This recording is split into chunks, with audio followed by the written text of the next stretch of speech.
15 years is how long Iowa carried the deeply disturbing question: who walked into a brand new model townhouse on a sunny Friday afternoon in April and took a life?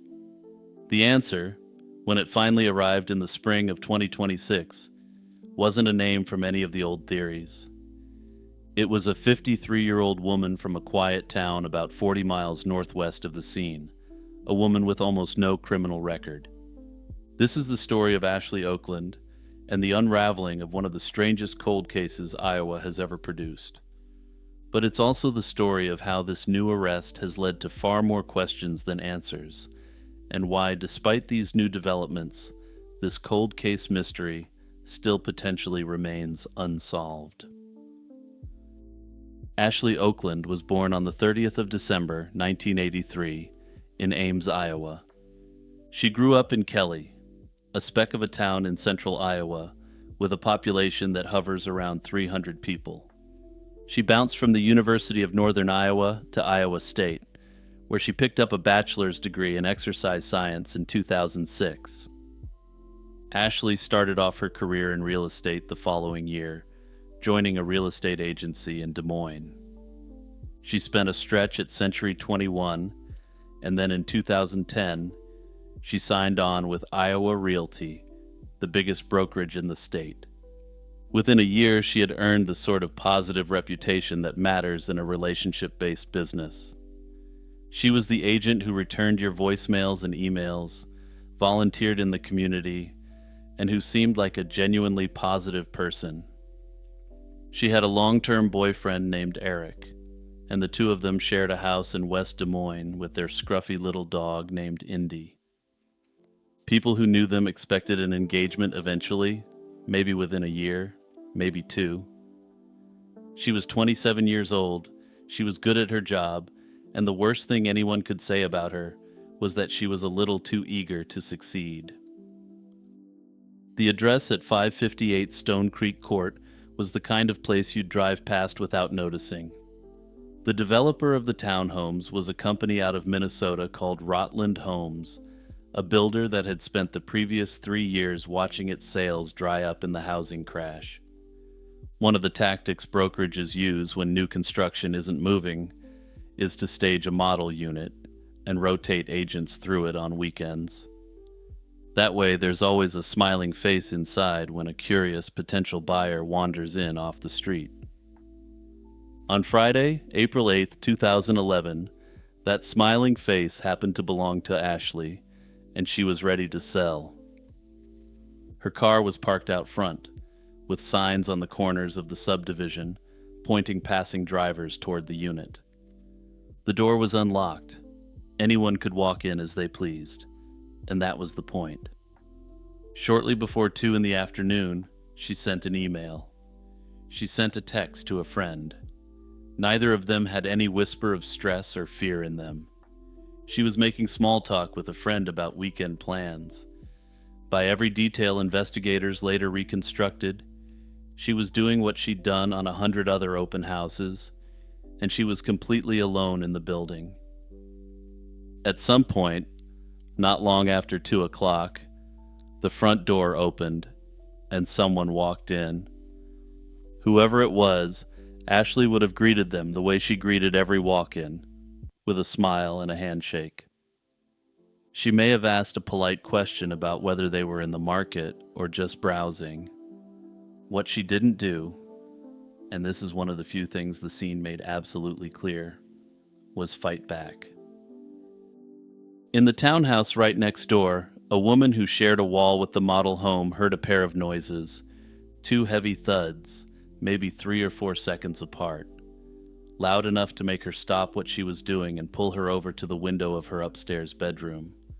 From up there, she could see the driveway and front walkway of the model unit. What she saw at first was a woman standing near the front door, and then that woman walked back to her car and paced beside it with a cell phone pressed to her ear. The call, investigators would later determine, wasn't to 911 but to a co-worker, another employee of Rotland Homes. The woman then got into her vehicle and backed out of the driveway at speed, driving in a way the witness would describe as erratic. She seemed to be gone for good, but a short time later, she came back, returning to the scene the way people sometimes do when they feel like they may have forgotten something major. By then, the neighbor had pieced together that something was wrong next door, and she walked over herself, though the woman she had witnessed was already gone by this point. Inside the staged living room of the empty townhouse, she found Ashley on the floor, unresponsive. Paramedics got there fast and they tried to resuscitate her. They loaded her into an ambulance and raced the 12 or so miles east to Iowa Methodist Medical Center in downtown Des Moines. Sadly, Ashley passed away that very afternoon, shot twice at close range, once in the chest and once in the face, with a small caliber weapon. When officers rolled up to Stone Creek Court, they walked into a scene with almost nothing to work with. There was no broken glass, no overturned furniture, and nothing had been stolen that anyone could identify. The townhouse had been open to the public for an open house, so the usual language of forced entry didn't really apply, since anyone could have walked in off the street. But there was also nothing in the scene to suggest that Ashley had fought. She'd been on her feet while it happened, and she'd been close to whoever pulled the trigger. This suggested that it was, in essence, an ambush, and she had been caught completely off guard by the perpetrator. That detail, more than any other, shaped the way her family understood what had happened.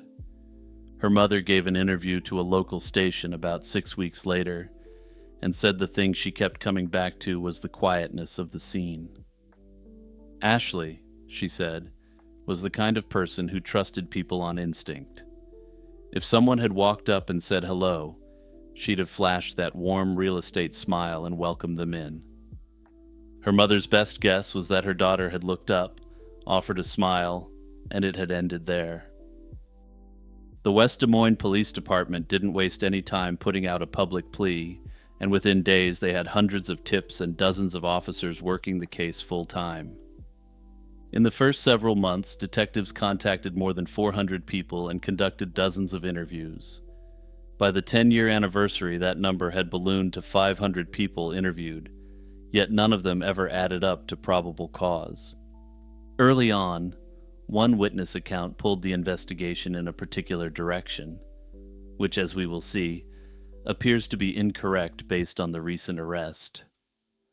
A person had told police that in the weeks leading up to April 8th, she'd seen a younger, scruffy-looking man parked in front of the model for about 20 minutes. The witness had then seen this individual following Ashley's car when she drove off.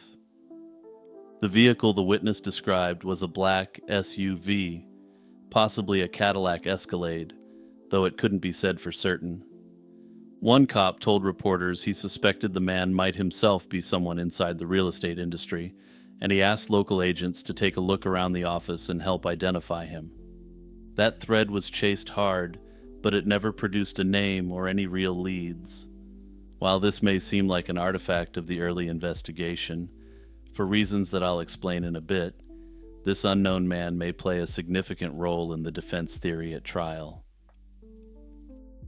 A different angle emerged 4 years later, in August of 2015, when an agent at a different brokerage in central Iowa received a mysterious phone call from a stranger.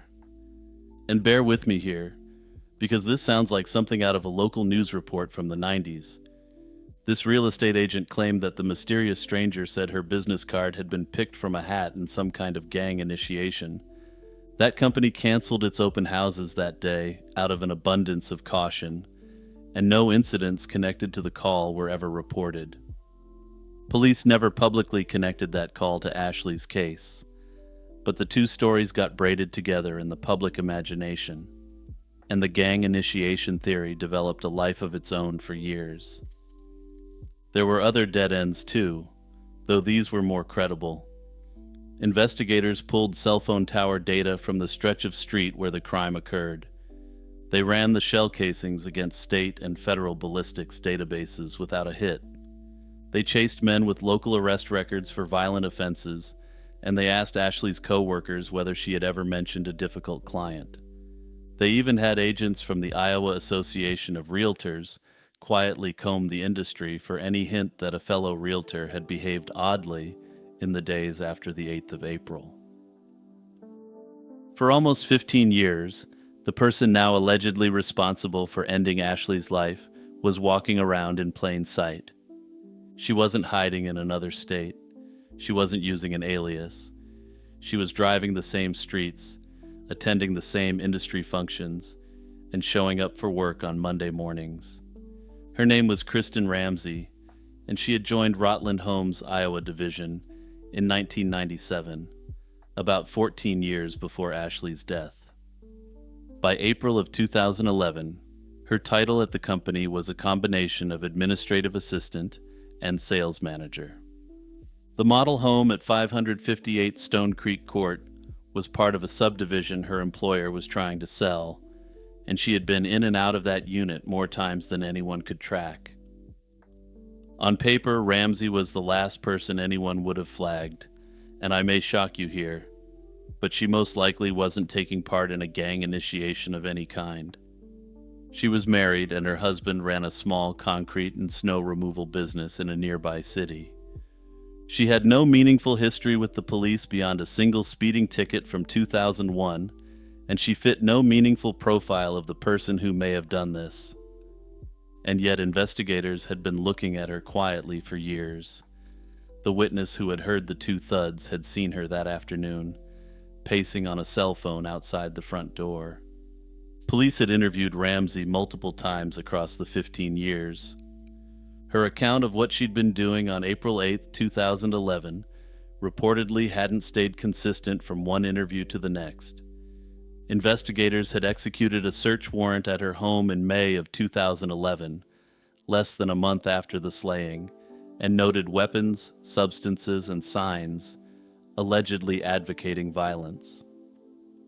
I wasn't able to confirm what these signs were, but if I had to guess, it was probably something like, "Don't worry about the dog, beware of the owner."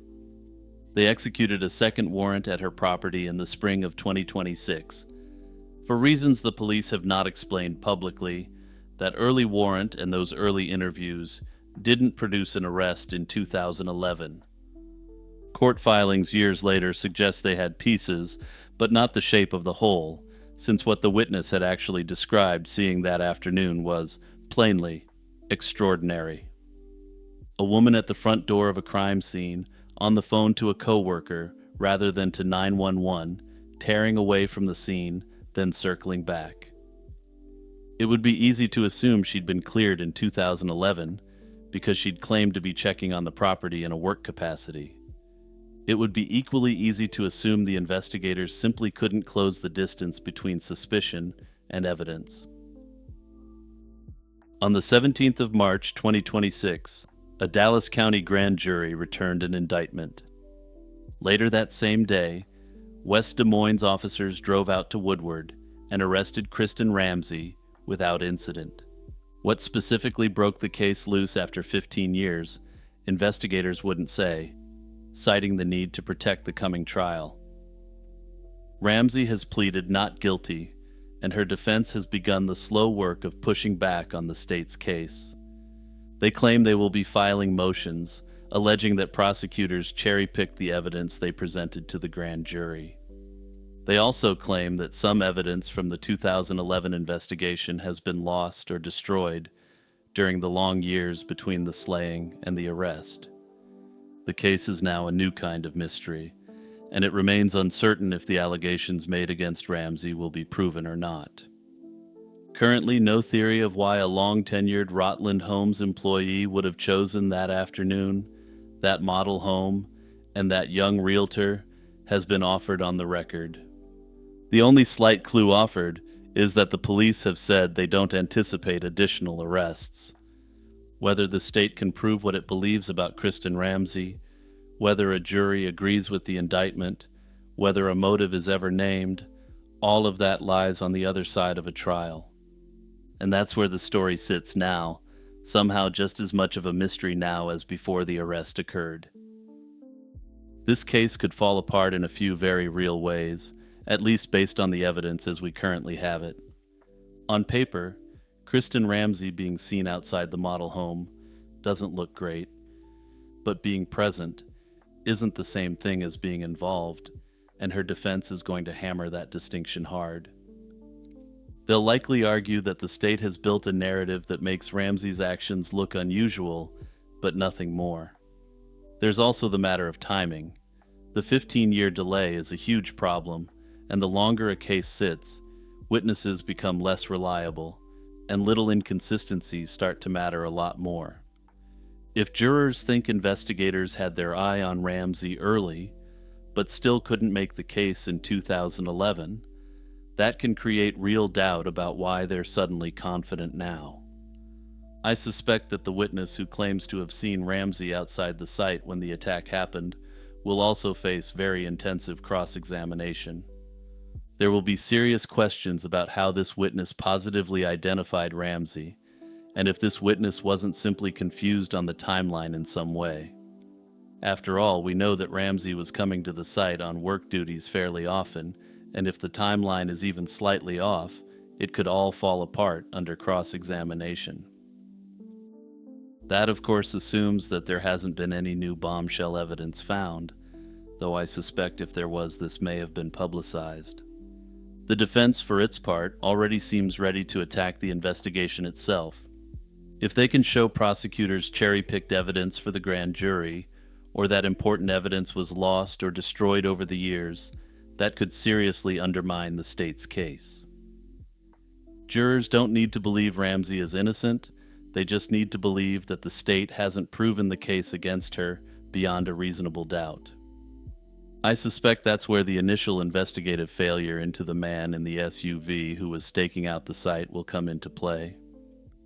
Personally, I think there's a lot more to the story here, and something about the initial investigation just doesn't sit right with me. She left the office to meet a man only known as Mr. Kipper, and she was never seen again. Susie Lampla was 25 years old in the summer of 1986, and by most reasonable measures she was doing everything right. She'd grown up in East Sheen in southwest London, the second of 4 children born to Paul and Diana Lampla. Her father was a respected lawyer, her mother had been a teacher, and she had a comfortably upper-middle-class upbringing. Susie had been privately educated in London and had trained as a beautician after finishing school. She'd then spent a short, rather glamorous stint working aboard the Queen Elizabeth II as part of the ocean liner's beauty salon team. By the summer of 1986, she was sharing an apartment in Putney, just across the river from her parents' home in East Sheen. She'd started a job with Sturgis, a chain of real estate agents in the Fulham area of West London. The property market in those years was riding the early crest of the Thatcher-era boom, and a young agent with a friendly manner and a company car could, in theory, do very well indeed. Susie had been at the firm for a relatively short time when she vanished, but she was already well-liked and trusted to run her own viewings without supervision. In the summer of 1986, the idea that a 25-year-old woman could be sent alone to a strange address to meet a stranger whose name was written in a paper diary was completely routine. Nobody thought twice about it, and nobody checked in. It was just part of the job, and it was how every real estate agency in the country ran its viewings. Monday, the 28th of July, 1986, was warm and dry in West London. Susie arrived at the Sturgis office that morning and worked through the first part of the day as usual. Her desk diary was straightforward. She had an appointment just before 1 o'clock to show a property at 37 Shorrolds Road, a short drive from her office. The client's name was recorded, in her own handwriting, as Mr. Kipper. Nobody at the office recognized the name, and nobody ever came forward afterwards to claim they were the man. The only thing anyone had about this man was that he'd booked an appointment to view a house, and that Susie had taken the booking herself. Whether she'd spoken to him on the telephone earlier that morning, or whether he'd walked into the office to set it up in person, has never been established beyond dispute. What's certain is that her diary entry was the only piece of paper in that office with his name on it. She left the office shortly after 12:30 in her white Ford Fiesta, a company car she'd been issued by Sturgis when she started the job. A colleague would later recall her saying she was off to meet her client and might be back a little after the appointment ended. That was the last time anyone connected to her professional life saw her alive. Shorrold's Road is a quiet residential street tucked behind the hustle of a busy shopping area. The property Susie was due to show was an unremarkable house for sale at an unremarkable price. She arrived at roughly 1:15, parked outside, and went through the usual motions of a real estate agent, preparing to meet a prospective buyer. Witnesses reported later that they'd seen a young woman matching Susie's description, standing near a car on the sidewalk outside the house. Several independent accounts placed a man with her and descriptions varied, but most agreed he was tall, well-dressed, with dark hair, and somewhere in his 30s. Some said they'd seen Susie and this man speaking to each other, and one witness thought they'd seen her look briefly angry, or at least uncomfortable. That said, I'm always cautious about these sort of witness reports that are made after the fact once a witness is fully aware something sinister happened. Whatever happened on that sidewalk or in that house, it happened quickly, and within the hour Susie and her car were gone. There was no sign of forced entry into the house, and there was no damage to the street, no broken glass, no scattered papers, no trace of any confrontation. Nobody heard a scream. Nobody reported a struggle loud enough to draw attention. The appointment, as far as the evidence can tell us, was brief. When Susie failed to return to the office that afternoon, her colleagues weren't immediately alarmed. Agents often went from one viewing to another, and a late return wasn't unusual. They also act with a great degree of autonomy, and a lot of their work is building client relationships, so long meetings weren't unusual at all. But as the hours ticked past and she didn't call in, the worry started to form slowly, and then as it got later, it sharpened into fear. Her family was contacted, and the police were brought in that same night to investigate. Her Ford Fiesta was found the following day, and it had been abandoned roughly a mile from the Shorrold's Road address. It was abandoned close to the grounds of Fulham Football Club, and within sight of the River Thames. The car had been parked awkwardly, as though in a hurry, and her purse was still inside. According to the accounts that have emerged over the decades, certain details of how the Fiesta had been left didn't match how Susie drove. Most pointedly, the driver's seat position had reportedly been pushed further back than her usual setting. Susie wasn't particularly tall, and the seat had, reportedly, been adjusted by somebody noticeably larger. As you'll recall, the man she was seen talking with outside the house she was showing was also noted to be quite tall. Those small mismatches reframed the case in the first days since it became clear she hadn't driven that car to where it was abandoned. The Metropolitan Police response in the first days was substantial. Officers interviewed colleagues, neighbors, clients, former boyfriends, and more or less anyone who'd interacted with Susie in the weeks leading up to her disappearance. Posters went up across West London, and the story became national news quickly, mostly because of the specific profile of the case. A confident, well-connected young professional woman disappearing from a quiet residential street in broad daylight after an appointment with a stranger whose name nobody recognized. It was the kind of case that the media loves to report on, and sometimes this helps with the investigation. But here, despite all the police investigations and the media coverage, nothing meaningful came back, at least not initially. No body was recovered, and no credible sighting of Susie after that lunchtime appointment was ever confirmed. Interviews with the residents of Shorrold's Road produced the witness descriptions of the man on the street, of course, but those descriptions were general enough to fit many people.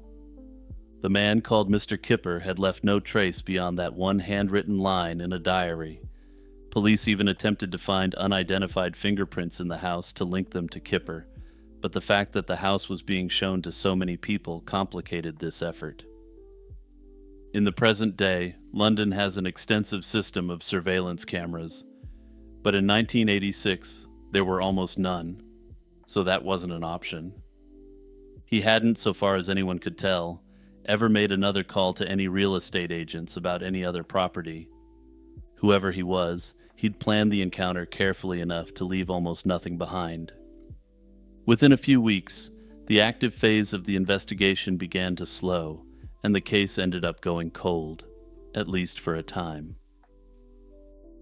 About a year after Susie vanished, the investigation took on a very different shape indeed, with the arrest of a man named John Cannon. Cannon was convicted in 1989 for the abduction and slaying of a young woman called Shirley Banks in Bristol, for which he received a life sentence. Once the Metropolitan Police began to look closely at the details of his record and his movements, a very uncomfortable pattern began to emerge. Cannon had been released from Wormwood Scrubs prison on the 25th of July, 1986, just 3 days before Susie disappeared. He'd been placed at a halfway house in West London, a short drive from Fulham.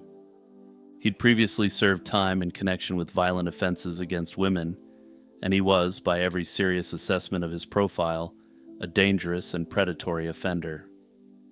Notably, he also targeted professional women of a similar demographic to Susie. Reportedly, those who'd known him around the halfway house said he'd picked up a particular nickname there because of his habit of wearing Kipper-style neckties. That nickname, according to more than one account, was either Kipper or Mr. Kipper, depending on who you'd ask. The connection was immediately tantalizing, but it wasn't, on its own, proof of anything. To the officers looking into Susie's disappearance, though, the coincidence was hard to dismiss. Here was a man who, within days of being let out of prison, was staying near Fulham. Here was a man whose offending pattern fit the circumstances of the case almost uncannily. And here was a man whose reported prison nickname matched the one detail in Susie's case that had no other explanation. Reportedly, Cannon had also, around that same period, been seen driving a car that some thought resembled vehicles spotted near the abandoned Fiesta. The police set about building a circumstantial case, and they interviewed Cannon repeatedly. They looked into former associates, girlfriends, and witnesses who'd seen him in the days after Susie's disappearance, and what they heard was suggestive rather than conclusive. A former girlfriend of Cannon's told officers that, with the benefit of hindsight, he'd made comments to her around that time that could be interpreted as references to a body. Another acquaintance reportedly recalled him gesturing towards an area of the ground and speaking in a way that, looking back, felt significant. He didn't outright say that there was a body there, and the acquaintance couldn't pin down where this conversation actually took place. None of it was hard evidence, but a shape was beginning to form on the page that seemed to suggest he was likely responsible. Cannon's record, when read end to end, was alarming, and it really makes me question how he was still on the streets. He'd been in and out of prison since the early 80s for a string of serious violent offenses against women. The crime that finally closed the door on him came in Bristol in the autumn of 1987. When he targeted a young professional called Shirley Banks. Banks was 29 years old, recently married, and working as a manager for a textiles company. She was abducted while out shopping in central Bristol on a weekday evening in October, and her body was recovered the following spring in a rural part of southwest England. Cannon was arrested not long after Banks disappeared, following a separate attempted abduction. In 2002, 16 years after Susie disappeared, the Metropolitan Police took the unusual step for British police of naming Cannon publicly as their prime suspect. That's not a step police forces take lightly in the United Kingdom. though it seems to happen much more frequently in cases I cover in the United States or Canada. There it requires a conclusion, on the balance of the available evidence, that one person is more likely than any other to be responsible for what happened. In Cannon's case, the judgment had been reached that the circumstantial case was too strong to ignore, even without forensic proof to tie him to the scene. Somewhat bizarrely, the Crown Prosecution Service took a different view, suggesting that the two services were poorly coordinated. They concluded that the evidence against Cannon, while compelling in places, wasn't sufficient to secure a conviction in court.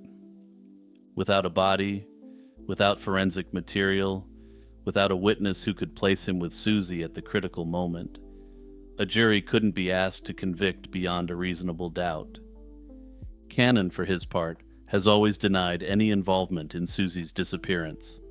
He remains in prison, serving the sentence handed down for the Bristol case, and he has never been charged in connection with Susie's disappearance. That's left the case in a peculiar kind of limbo, since there's a very clearly named prime suspect. In fact, a suspect who the police themselves believe is guilty. There's a body of circumstantial evidence that seems, to those who've worked the case for decades, quite persuasive. And yet there's no conviction, and there's no closure, and there's no Susie. There's also no meaningful investigation into other avenues, given that the police have already made their decision, even if prosecutors don't agree. Notably, the decision by the cops to identify Cannon as the prime suspect without the buy-in from the prosecution was extremely controversial at the time. Some believe that the decision was taken under the hope that doing so would force the hand of the prosecutors to actually bring charges against Cannon. Over the years, the Metropolitan Police have carried out several physical searches at locations thought to be connected to Cannon's movements in the summer of 1986. The most significant of these have been in the English Midlands, particularly in Worcestershire, where Cannon had family ties. Investigators have long suspected that a body might have been concealed based on these connections to the region. In 2018, officers carried out a substantial search at a property in Sutton Coldfield, in the West Midlands, a site connected to Cannon's family. It was the most significant search effort in years, and teams worked through the land with specialized equipment. Forensic scientists were on hand, and they sifted carefully through the soil, looking for any bit of evidence. Journalists gathered at the perimeter, and Susie's family, now older and having endured decades of false hope, waited at a painful distance. When the search ended, no human remains had been found, and the police were forced to announce once again that the investigation would continue. There have been other searches as well, at other sites in other years, and each one has followed roughly the same arc.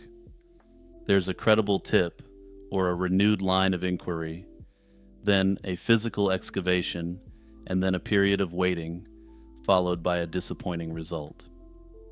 Officers have dug multiple other locations flagged by informants and former acquaintances.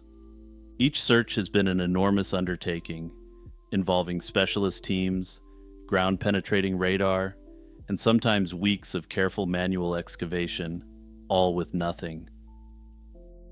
The impact of Susie's disappearance on British public life was considerable, and in some places it really did change the way things were done.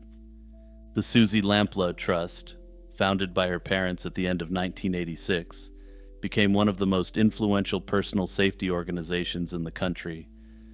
Its work reshaped how employers thought about how solo workers were sent to meet unfamiliar and unconfirmed people. This work done by Susie's parents has likely saved an untold amount of lives over the decades, since workers are generally no longer sent into completely unvetted situations. Real estate agents in particular changed their practices far before society in general. Once a young agent might have been sent out alone to meet a stranger at an unfamiliar address with nothing more than a name in a diary, as was done in Susie's case. After this tragedy, firms started insisting on identification, office check-in procedures, and policies that required first appointments with unknown clients to take place on office premises.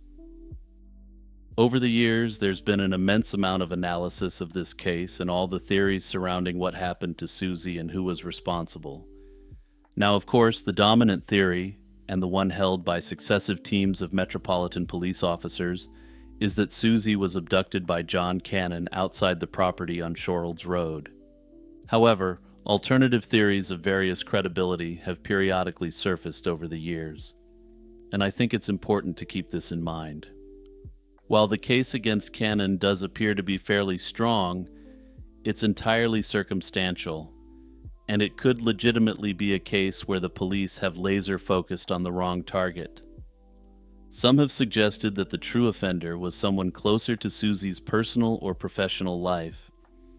Under this theory, the name Mr. Kipper and the appointment was a deliberate misdirection set up by somebody who already knew her.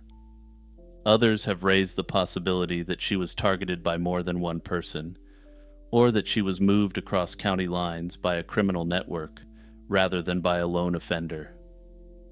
These ideas have been examined by investigators over the years, and in most cases, set aside for a lack of supporting evidence, which brings me to my personal observations on the investigation. From where I sit, it's hard to shake the feeling that the investigation may have narrowed too quickly and too confidently around a single suspect. The case against John Cannon has always seemed compelling on the surface, but when you strip it back, it rests entirely on circumstantial threads that feel suggestive rather than definitive. A nickname, a pattern of behavior, a geographic coincidence. None of it actually places him with Susie Lampla at the critical moment.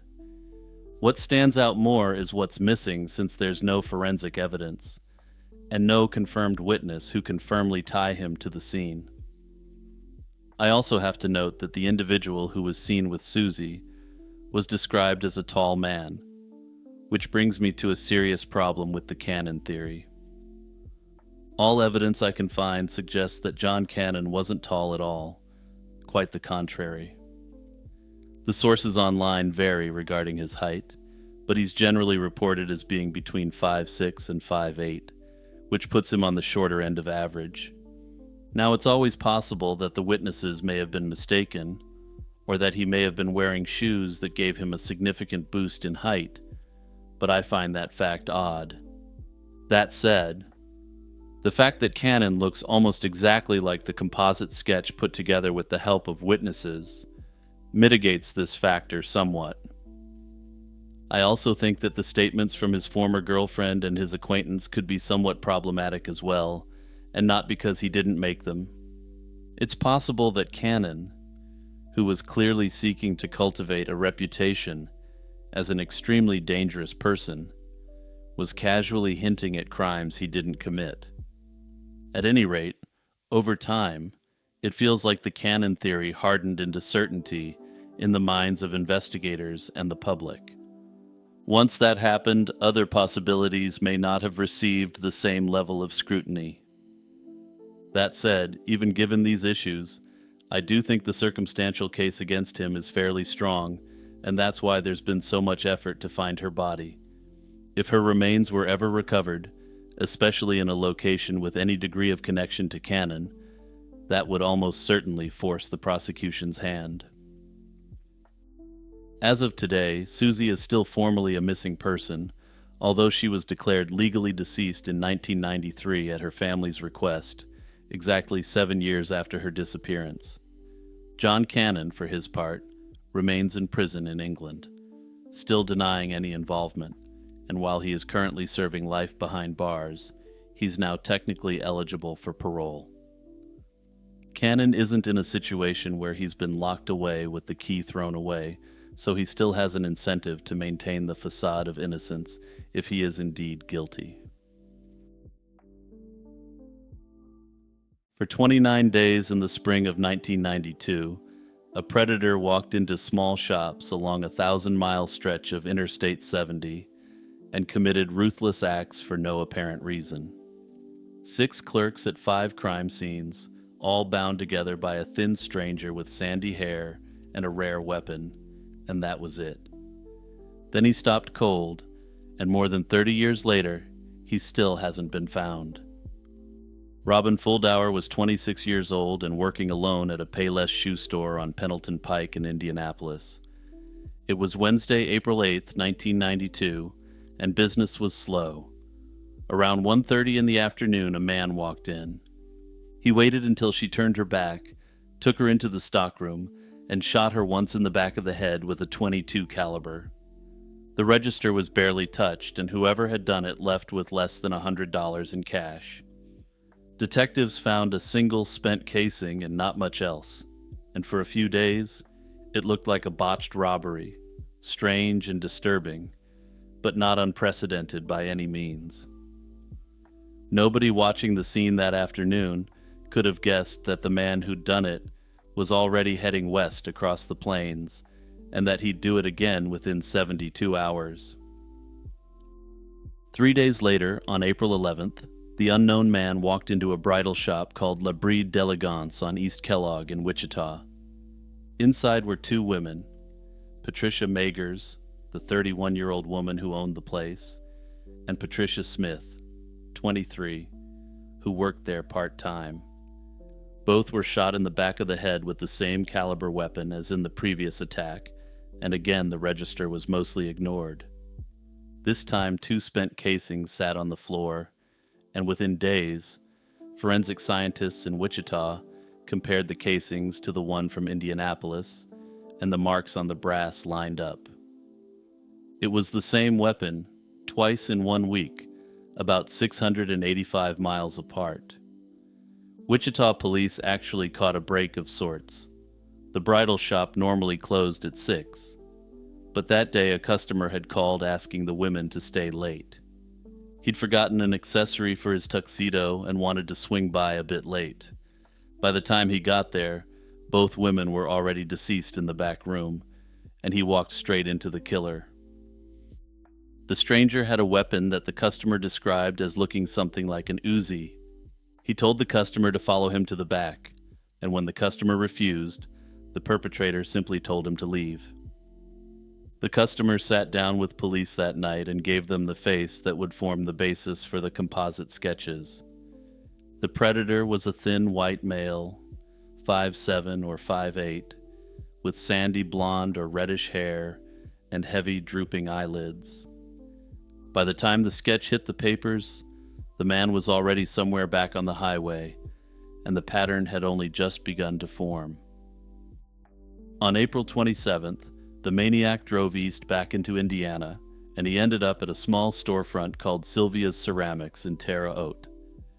At roughly 4 in the afternoon, a customer walked in and found the clerk, Michael McCown, lying deceased behind the counter.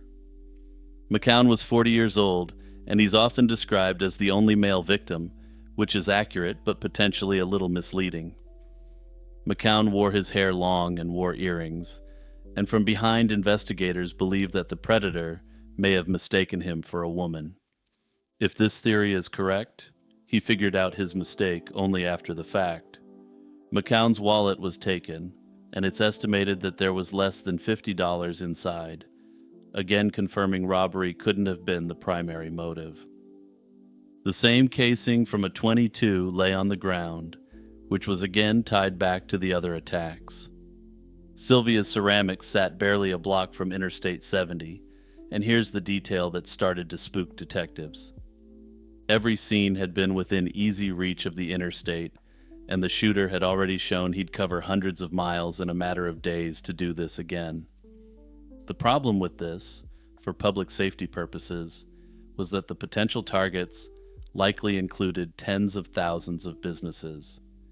It was around this time that this serial predator acquired the ominous nickname by which he's still known, the I-70 Killer. On May 3rd, the predator surfaced in St. Charles, Missouri, just west across the state line. The store there was called Boot Village, a small footwear shop just off the interstate. Nancy Kitzmiller, 24, was working alone, and she was shot in the back of the head, found around 2:30 that afternoon by customers who walked in. The ballistics came back within days, and the forensic scientists confirmed it was the same rare weapon with the same ammunition, almost certainly in the same hand. By then, detectives from 3 states were comparing notes and bracing for another one, but it wasn't enough. 4 days later, on May 7th, he did it again in Raytown, a suburb on the southern edge of Kansas City. The store was called Store of Many Colors, a gift shop tucked into the Woodson Village shopping center. The clerk was Sarah Blessing, 37, a well-liked local woman working alone behind the counter that evening. In the video store next door, a man named Tim Hickman saw a stranger in a sport coat walking across the lot around 6:15. A couple of minutes later, he heard what sounded like a firecracker, looked up, and saw the same man leave. Hickman ran next door and he found Blessing on the floor, mortally wounded. That was May 7th. 6 victims, 5 scenes, 3 states. And then, for reasons nobody has ever understood, the attacks along the interstate abruptly stopped.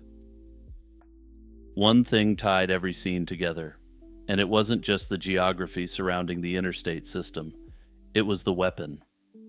Ballistics matched every shell casing to the same firearm, which was believed to be an Irma Werke ET-22. This is a German-made machine pistol so uncommon in the United States that investigators still hope it'll be the thread that pulls the whole thing apart. And if you're not familiar with weaponry, while it is a pistol, this weapon ain't your granddaddy's old Roscoe. It's capable of fully automatic fire. It also bears a striking resemblance to the much more famous Uzi, which explains the witness description. The bullets were copper-clad lead rounds, a very ordinary choice, but something unusual kept turning up on the spent brass.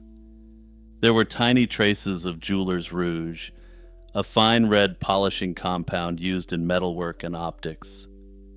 That detail has fed 2 theories for more than 30 years. One theory has the shooter working in a trade that uses the stuff, a jeweler, a weaponsmith, or a machinist. Another theory has him polishing his own cartridges before loading them, perhaps a ritual attached to the weapon itself. Either reading says roughly the same thing. This wasn't a spontaneous spree, and this highly unusual weapon meant something to the owner. Roughly 20 months later, on January 15, 1994, a small shop in Houston called Alternatives opened for the day. The owner, a woman named Vicki Webb, was alone behind the counter when a customer walked in.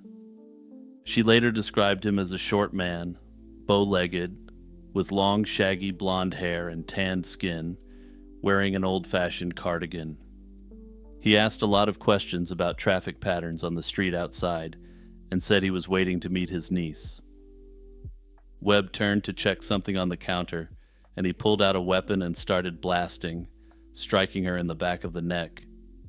The bullet struck a vertebra, but thankfully didn't reach her brain. Vicki was a quick thinker under extreme pressure, and when she went down, she decided to play dead.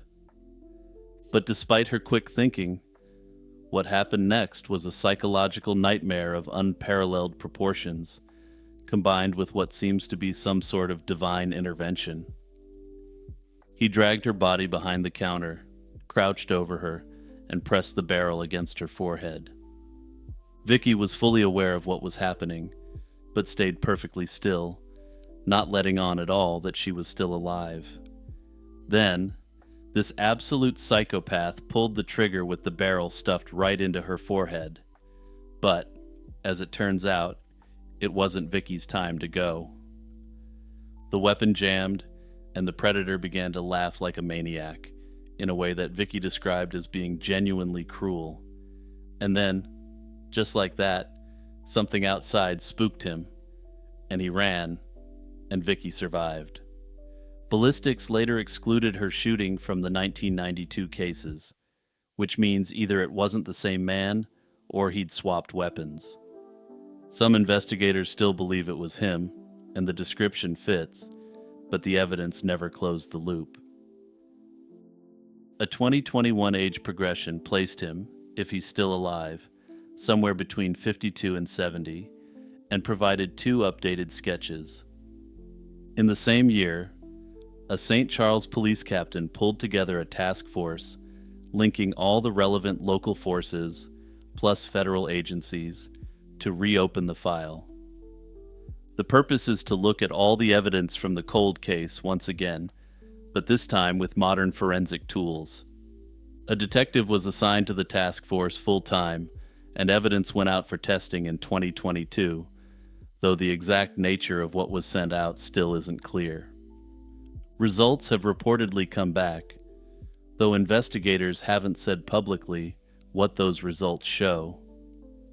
This could mean that detectives are still building the case against the potential suspect, and I suspect that they'll want to have enough to arrest him after the initial questioning. After all, this isn't someone you'd want released back into the public, especially if he thinks that the walls are falling in on him rapidly. What we're left with for the time being is a serial predator who could still be in the prime of his life, and who's potentially committed many more sick acts throughout the years. On a warm Thursday night in July of 1975, a 36-year-old actress with a fresh sitcom contract walked out of an acting class in the Palms district of Los Angeles and into a crime scene. Her name was Barbara Colby, and she'd just recently filmed 3 episodes of a Mary Tyler Moore Show spin-off. Unfortunately for her, at about 10 minutes before midnight, somewhere near the edge of Venice Boulevard, somebody put a bullet in her chest and disappeared into the traffic. 50 years later, nobody's been charged, and nobody's even been named publicly as a suspect, and not one solid piece of this case has ever been particularly easy to explain. Barbara was born in New York City on July 2, 1939, and spent most of her childhood in New Orleans after her family moved to the South. She was a theater kid in the fullest sense of the phrase, and she joined a community group in high school, fell hard for the craft, and turned that obsession into a scholarship at Bard College. She then studied at the Sorbonne in Paris, and when she came back to New York, she picked up serious off-Broadway work. According to her colleagues, she was the kind of stage actress who earned respect from directors who didn't hand it out lightly. She spent 2 years as a leading member of the American Conservatory Theater in San Francisco, where the daily grind gave her a range few television actresses of her generation could match. In 1968, she married Robert Levitt Jr., the son of Broadway legend Ethel Merman. That marriage was rocky, and by the summer of 1975, she and Levitt were separated, and by all accounts, they were both happy to move on with life apart from each other. Colby then moved west permanently to chase the screen work that New York theater alone couldn't sustain. Her first major on-camera moment came in September of 1971 in an early Columbo episode. The episode was directed by a 24-year-old Steven Spielberg, and Colby played a lonely shop owner who recognizes a criminal, tries to blackmail him, and pays for it with her life. According to the sources, it was a very good performance, despite how small the role was, and casting directors noticed. Bookings followed, and she turned up on The Odd Couple, Kung Fu, and more iconic shows of the era. In 1974, she guest starred on the Mary Tyler Moore Show in a role that was incredibly well received. When producers spun off Cloris Leachman's character into a new sitcom series called Phyllis, this marked a new opportunity for the stage actress. Colby was cast as Julie Erskine, the no-nonsense owner of a commercial photography studio where Leachman's character worked. Colleagues who worked with her in that last year later said the same thing in different words, which was that she'd been on the verge of being a household name and living her dream. And considering that her acting work had personally impressed Steven Spielberg, her potential for future big screen roles was unusually high for a television actor of the period. On the night of July 24, 1975, Colby had been teaching an acting class in the Palms neighborhood, a working-class pocket of West Los Angeles wedged between Culver City and the freeway. Palms in the mid-70s was the kind of place that made sense for an actress who wanted to put her nose to the grindstone and make a name for herself. The rent was cheap, and this meant that she didn't have to spend as much time supporting herself with work outside of acting. In fact, she had a bit of an entrepreneurial spirit to her that combined both her acting craft and the need to generate extra income. She'd been running private classes out of a rented studio space in the area for some time. The session ran late, and around 11:50 that night, she walked out with a 35-year-old actor named James Kiernan. Different sources describe Kiernan as an acting student, a colleague, a friend, or even a romantic partner.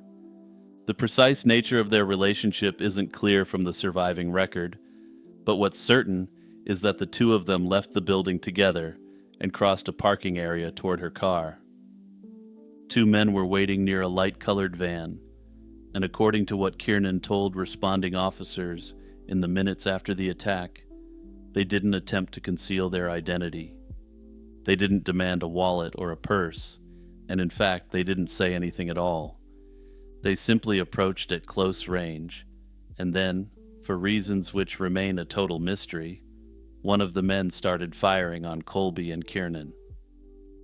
A single round struck Colby, with the bullet entering through her arm and traveling into her chest, puncturing her left lung. She was gone before paramedics reached the parking lot. Kiernan, for his part, took a few rounds of his own, but was still conscious when officers arrived. He gave the only description the investigation would ever have to work with. The two men were black, but he couldn't meaningfully describe them any further than that, aside from the fact that they were in a light-colored van. He told them he didn't recognize either shooter and that the attack had come without any warning he could identify. Kiernan was taken to a hospital in critical condition, and by the following morning, he was gone as well. Had Kiernan recovered, it's possible that he would have been able to work with forensic artists to create an approximation of what the two men looked like. Unfortunately, though, that wasn't fated to be, and given Kiernan was mortally wounded, I do have to question the clarity he had surrounding the event, and if his reports were accurate. Notably, neither Colby nor Kiernan had been robbed, and her purse was still on her, completely untouched, as was his wallet. Whatever the two men had come for, it clearly wasn't cash, and to many, the attack seemed targeted. The Los Angeles Police Department initially treated the shooting as a probable street crime. Palms and the surrounding neighborhoods weren't the safest corners of the city in the mid-70s, and incidents such as this weren't that uncommon. But the details didn't really cooperate since there was no dispute on the record from what Kiernan mentioned, and the facts didn't suggest it was a botched robbery. The attack had been quiet, close, and disciplined. The sort of work of men who might be doing this for a living. The detective who caught the case put his team on every angle the evidence allowed. They spoke with hundreds of witnesses, classmates, neighbors, acquaintances, former students, and anyone who'd had business with Colby or Kiernan in the weeks leading up to the event. Nobody in the class had seen the van at all, and the description that Kiernan gave of the men was far too vague to be useful. Despite all evidence to the contrary, for whatever reason, the notoriously not corrupt Los Angeles Police Department of the 1970s never moved beyond the street crime theory. And yeah, by the way, that was a little bit of sarcasm on my part. I figure I should clarify that before I get the inevitable angry comments. The LAPD of the 1970s was an incredibly corrupt organization, with certain members having pretty strong connections to organized crime. Three main theories have survived the last 50 years, and none of them are satisfying in the least. The first is the mistaken identity theory, and under this reading, Colby and Kiernan weren't the intended targets at all. The hitmen had been sent for someone else who parked in the same lot, took the same class, or drove a similar vehicle. and two innocent people paid the price. It fits the facts in broad strokes, but proves almost nothing because no candidate for the real target has ever been named publicly. The second theory suggests it was a hit, but one or both of them was the intended target of the attack. The shooters didn't hesitate and they didn't escalate into panic or chaos. They placed careful rounds into each victim, returned to their van, and vanished into a city of millions of people. The trouble with this theory is motive, since neither of the supposed targets had any meaningful enemies. Nobody has ever offered a convincing reason why Barbara Colby, a character actress 3 episodes into a new sitcom, would be targeted. Her ex-husband was investigated but cleared of any involvement, and while some theorists online suggest he had a financial motive, there's no proof of this. As for Kiernan, much less is known about him, but what we do know publicly suggests that he also had no conventional reason to be targeted. The third is the random violence theory, which is essentially what the cops initially wrote the case off as. 2 men out driving that night decided, for reasons of their own or for no reason at all, to shoot whoever walked into the parking lot next. This reading has the advantage of fitting a narrative about big city violence in the 1970s, but it doesn't seem to fit the case at all. Random shooters don't tend to work in pairs, like the 2 of them did, because doing so would vastly increase the chances of getting clapped in cuffs. They also tend to act, for lack of a better word, much less efficiently than these 2 did. They carried it out like 2 professionals hired to do a job, and when they were done, they calmly got back in their van and drove away. Personally, I strongly believe that this was a professional job and likely a mob hit, and I'm basing this largely on the conduct of the 2 men. Mob hits, if these 2 were hired by the mafia, often use 2 men because it reduces risk and increases control. One acts as the shooter while the other serves as a driver or lookout, keeping eyes on the surroundings and handling the escape. This division of roles makes the attack faster and more efficient, and it also provides redundancy, ensuring the job is completed if something goes wrong. 2 participants can also manage witnesses and unexpected complications more effectively than 1. From an organizational standpoint, having a partner creates accountability, making it harder for either person to lie about what happened or fail without consequences. Having 2 hitmen also reduces the likelihood of a cold feet situation, where a single shooter may decide the risks aren't worth it. I suspect that police department corruption at the hands of powerful organized crime figures may have intentionally sabotaged the original investigation. After all, once the initial investigators determined it was random street crime, despite all evidence to the contrary, the case was essentially rendered unsolvable, perhaps intentionally so. That said, of course, even though these general facts seem to line up with this theory about how underworld hits and corruption tend to go, there's no apparent reason why they were targeted. Notably, the television show Colby was on, Phyllis, tried to absorb the loss. The show's writers quietly wrote Colby's character out, cast a new actress to work a similar corner of the story, and rearranged the show around her absence. The series itself ran 2 seasons before CBS canceled it in 1977, becoming a forgotten relic of a bygone age. The case file, for its part, is still technically open, and is still just as cold as ever, with no new leads whatsoever. Hey everyone, it's Jimmy here with my usual reminder to hit the subscribe button if you're enjoying the video.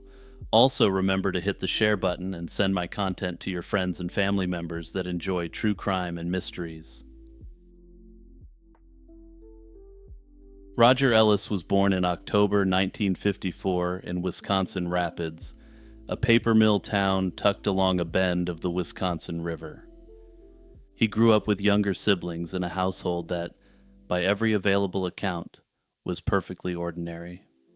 By the mid-1970s, Roger was in his early 20s, living a life that looked a lot like plenty of other young men in central Wisconsin. Then, In 1976, his trajectory took a sharp turn that his family would spend the next 46 years trying to understand. You see, Roger was going to commit the most unforgivable crime theoretically known to man, and use a substance so powerful, so dangerous, that bags of chips tremble in fear. Roger had been arrested on a cannabis possession charge, and he was facing the prospect of jail time. In 2026, that might sound completely ridiculous, but in 1976 Wisconsin, it could absolutely send a young man into a state facility. Roger, for his part, wasn't interested in finding out what that felt like firsthand, especially not over something as minor as possession of a little bit of street cabbage. He told his family in plain terms that he wouldn't be doing the time and that he was going west instead. Exactly when he slipped out of town is one of the stubborn details that's never been locked down. Some missing persons records associated with his case place his last confirmed sighting around June 1976. Investigators working the cold case in later years believed he was still thumbing his way along a highway somewhere as late as December of that same year. What's certain is that once he left, the silence was absolute, and there were no letters or phone calls. His mother waited the rest of her life for any word from him, but that sadly never came. Before he left, Roger had reportedly pulled together a decent amount of cash, which made sense for someone planning to live on the road. He told different people different things about where he was headed, and a few friends thought he was aiming for Chicago. Others remembered him mentioning California, or perhaps the Pacific Northwest. It's possible he didn't really know where he was going himself, or that he was being deliberately vague so no one could point the authorities in the right direction later. And I do just need to emphasize here that Roger was forced to go on the lam due to a pot charge, and this life on the lam would eventually lead to his slaying. Hitchhiking in the mid-1970s was already a dicey way to move around the country, even if it hadn't yet picked up the full grim cultural reputation it would carry by the 1980s. The interstate system was mature, and a young man with a backpack and his thumb out could cross half a dozen states in a week if the rides broke right. It was also, notably, the era in which a number of serial predators were actively working the American highways. The narrative is now shockingly familiar. They picked up naive riders and made sure their passengers never arrived where they thought they were going. Roger's route, insofar as anyone can reconstruct it, took him out of Wisconsin and eventually onto U.S. Highway 212. This is a long ribbon of road that runs across the northern plains and climbs toward the Beartooth Mountains in southern Montana. Somewhere along that stretch, for reasons which remain a mystery at this time, Roger's luck ran out. Investigators have said for years that they believe he was cut down by someone he was traveling with, and that whoever it was simply left him behind and kept moving. That stretch of road cuts through country where a person could vanish and stay gone for a very long time, which is exactly what happened to Roger. Fast forward to June 20th, 2004, when a hiker walking a patch of rough country roughly 15 miles south of Red Lodge, Montana, came across a skull lying in the brush near 212. Deputies swept the area and recovered additional bone fragments nearby, including a femur and part of a pelvis. Forensic analysis determined that all the remains came from the same person, a male somewhere between 20 and 30 years old. There was nothing recovered with the bones that could pin them to a name, just bones that had spent decades in the Montana weather, enduring the seasons. For the next 18 years, he was a John Doe, and initial genetic testing did little to help give his name back. In 2022, the Carbon County Sheriff's Office teamed up with federal agencies and a private forensic lab that specializes in building detailed genetic profiles from degraded samples. This genome sequence provided a profile that could be matched to a family who had been waiting nearly half a century for any scrap of news. Sadly, when the call finally came, Roger's mother was already long gone, having passed without ever knowing what happened to her son. His siblings, along with the friends who had always assumed the worst but never had proof, finally had somewhere to put their grief. The case has since been reclassified as an active cold case, and Carbon County investigators are now working backward through Roger's last known movements. Unfortunately, the passage of time makes it unlikely that this case will be solved, but unlikely doesn't mean impossible.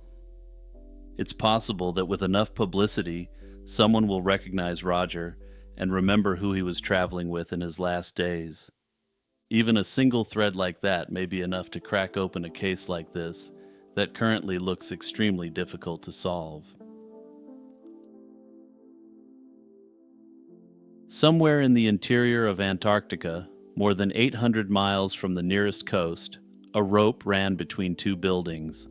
That rope was the only thing standing between a young scientist and the white nothing on either side of him. On the morning of May 8, 1965, Carl Dish let go of that rope, and nobody knows why. 60 years later, nobody knows where he went, but what we do know is that for 6 days, the search crews on the coldest continent on Earth chewed through immense resources looking for him. Carl Dish came from Monroe, Wisconsin, a small dairy town with more cows than people. He was 26 that winter, trained as an ionospheric physicist, and working for the Central Radio Propagation Laboratory, an arm of what was then the National Bureau of Standards. His specialty was forward scatter, a technique that bounces radio waves off the ionosphere to send signals far beyond the horizon. It's the kind of quiet, precise science that doesn't get statues built for it, but in the global political climate at the time, it mattered enormously. If you wanted to talk to a submarine near the pole, or catch the electromagnetic echo of a distant nuclear test, you needed people like Dish, measuring the atmosphere from the bottom of the planet.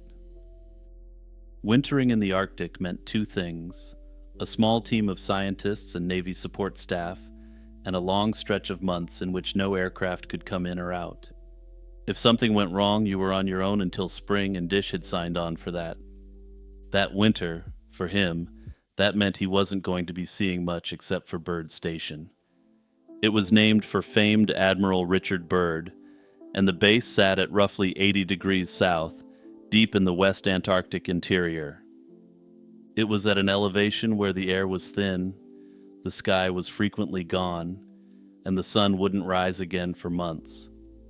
The station had something of a grim reputation among Antarctic veterans. Winds came off the polar plateau in long bruising gusts, and the original surface buildings had already been buried by the relentless snowfall.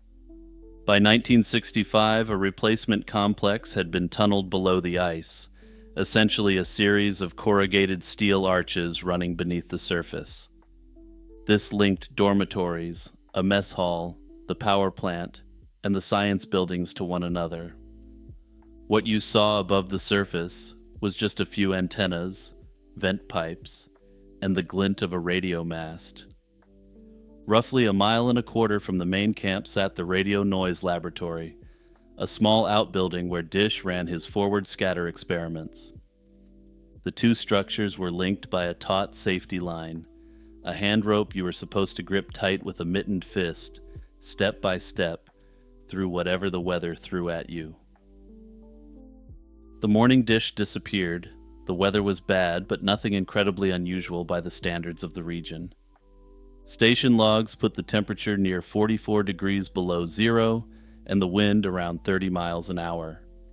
At 80 south in May, that qualifies as a manageable day, perhaps even a fairly nice one, all things considered. Dish had made the walk many times, and that morning he set out to do his ordinary scientific work.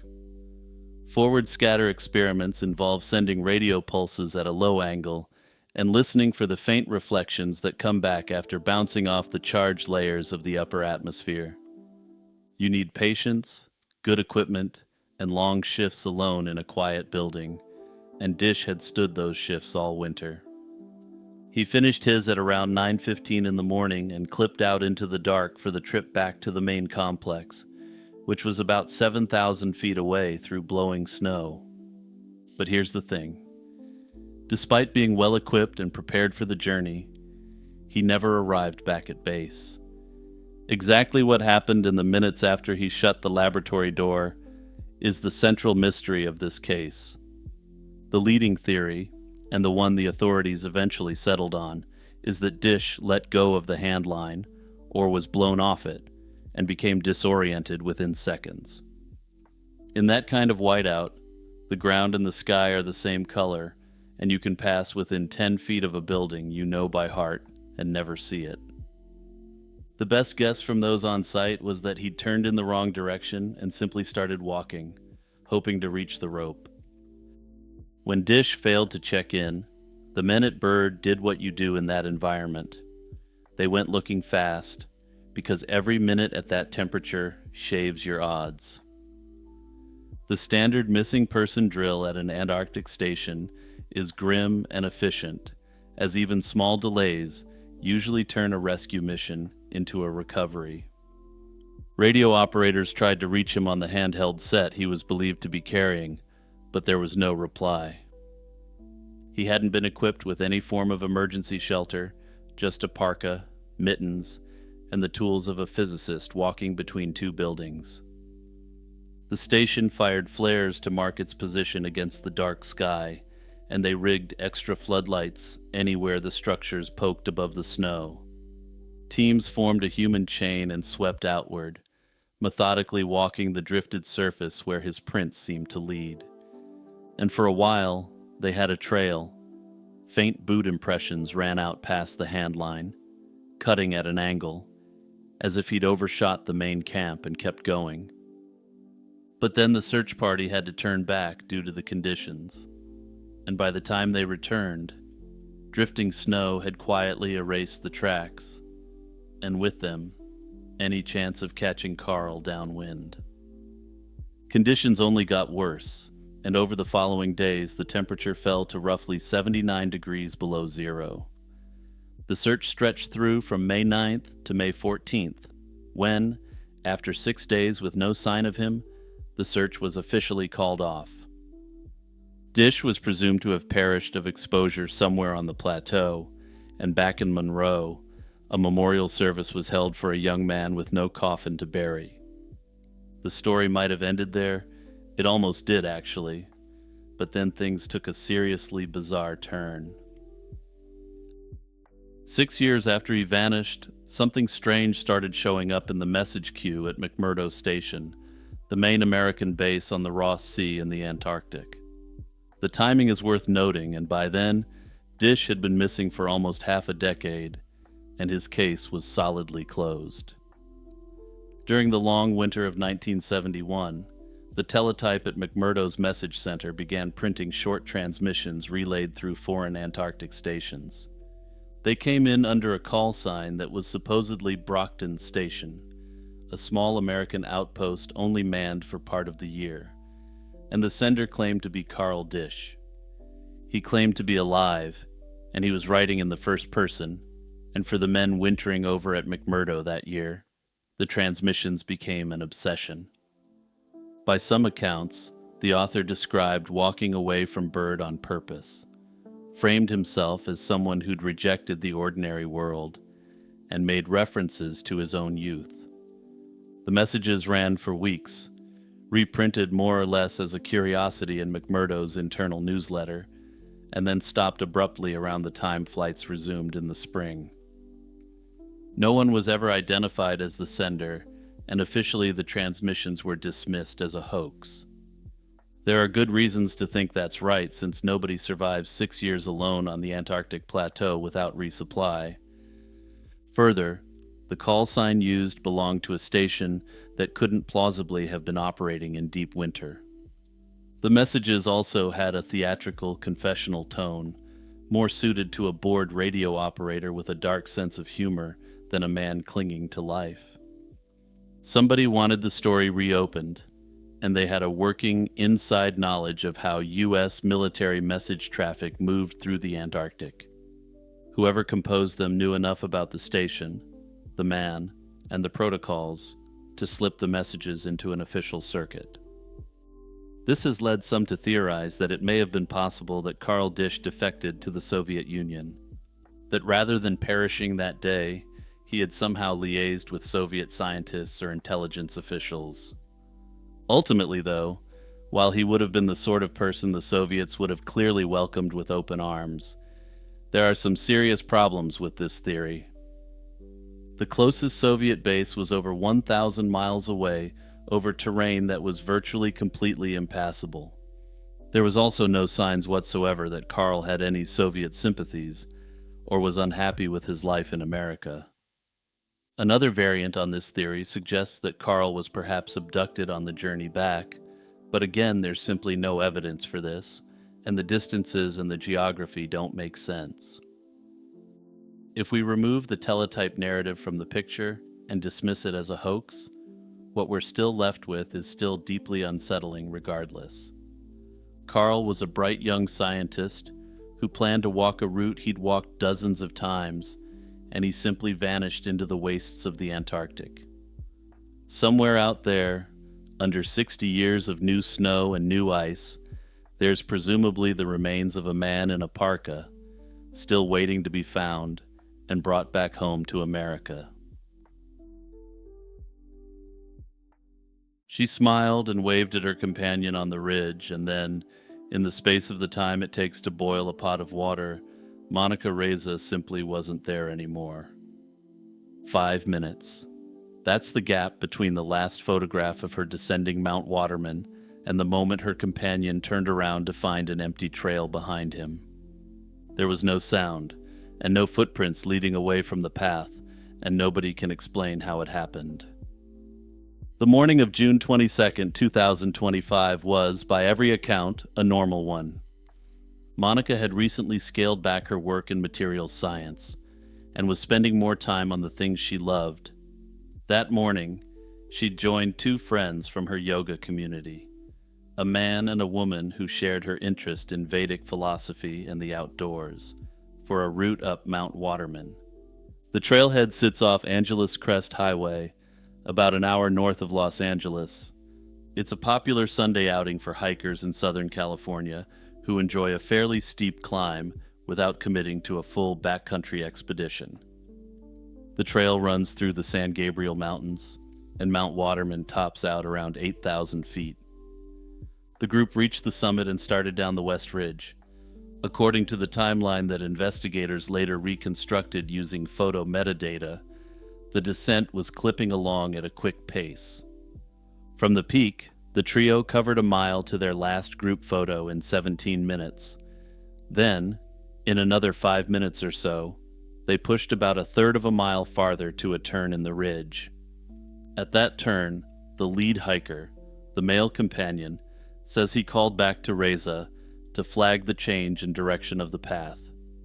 He claims she acknowledged him with a wave, and he says she was about 30 feet behind, smiling. Then he turned forward and kept walking, but when he glanced back a short while later, the trail was empty. What happened next is where the case starts to feel less like an accident and more like a riddle.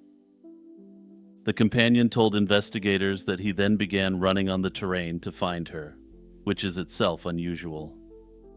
The section of ridge in question is steep and uneven, the kind of footing where running invites a broken ankle.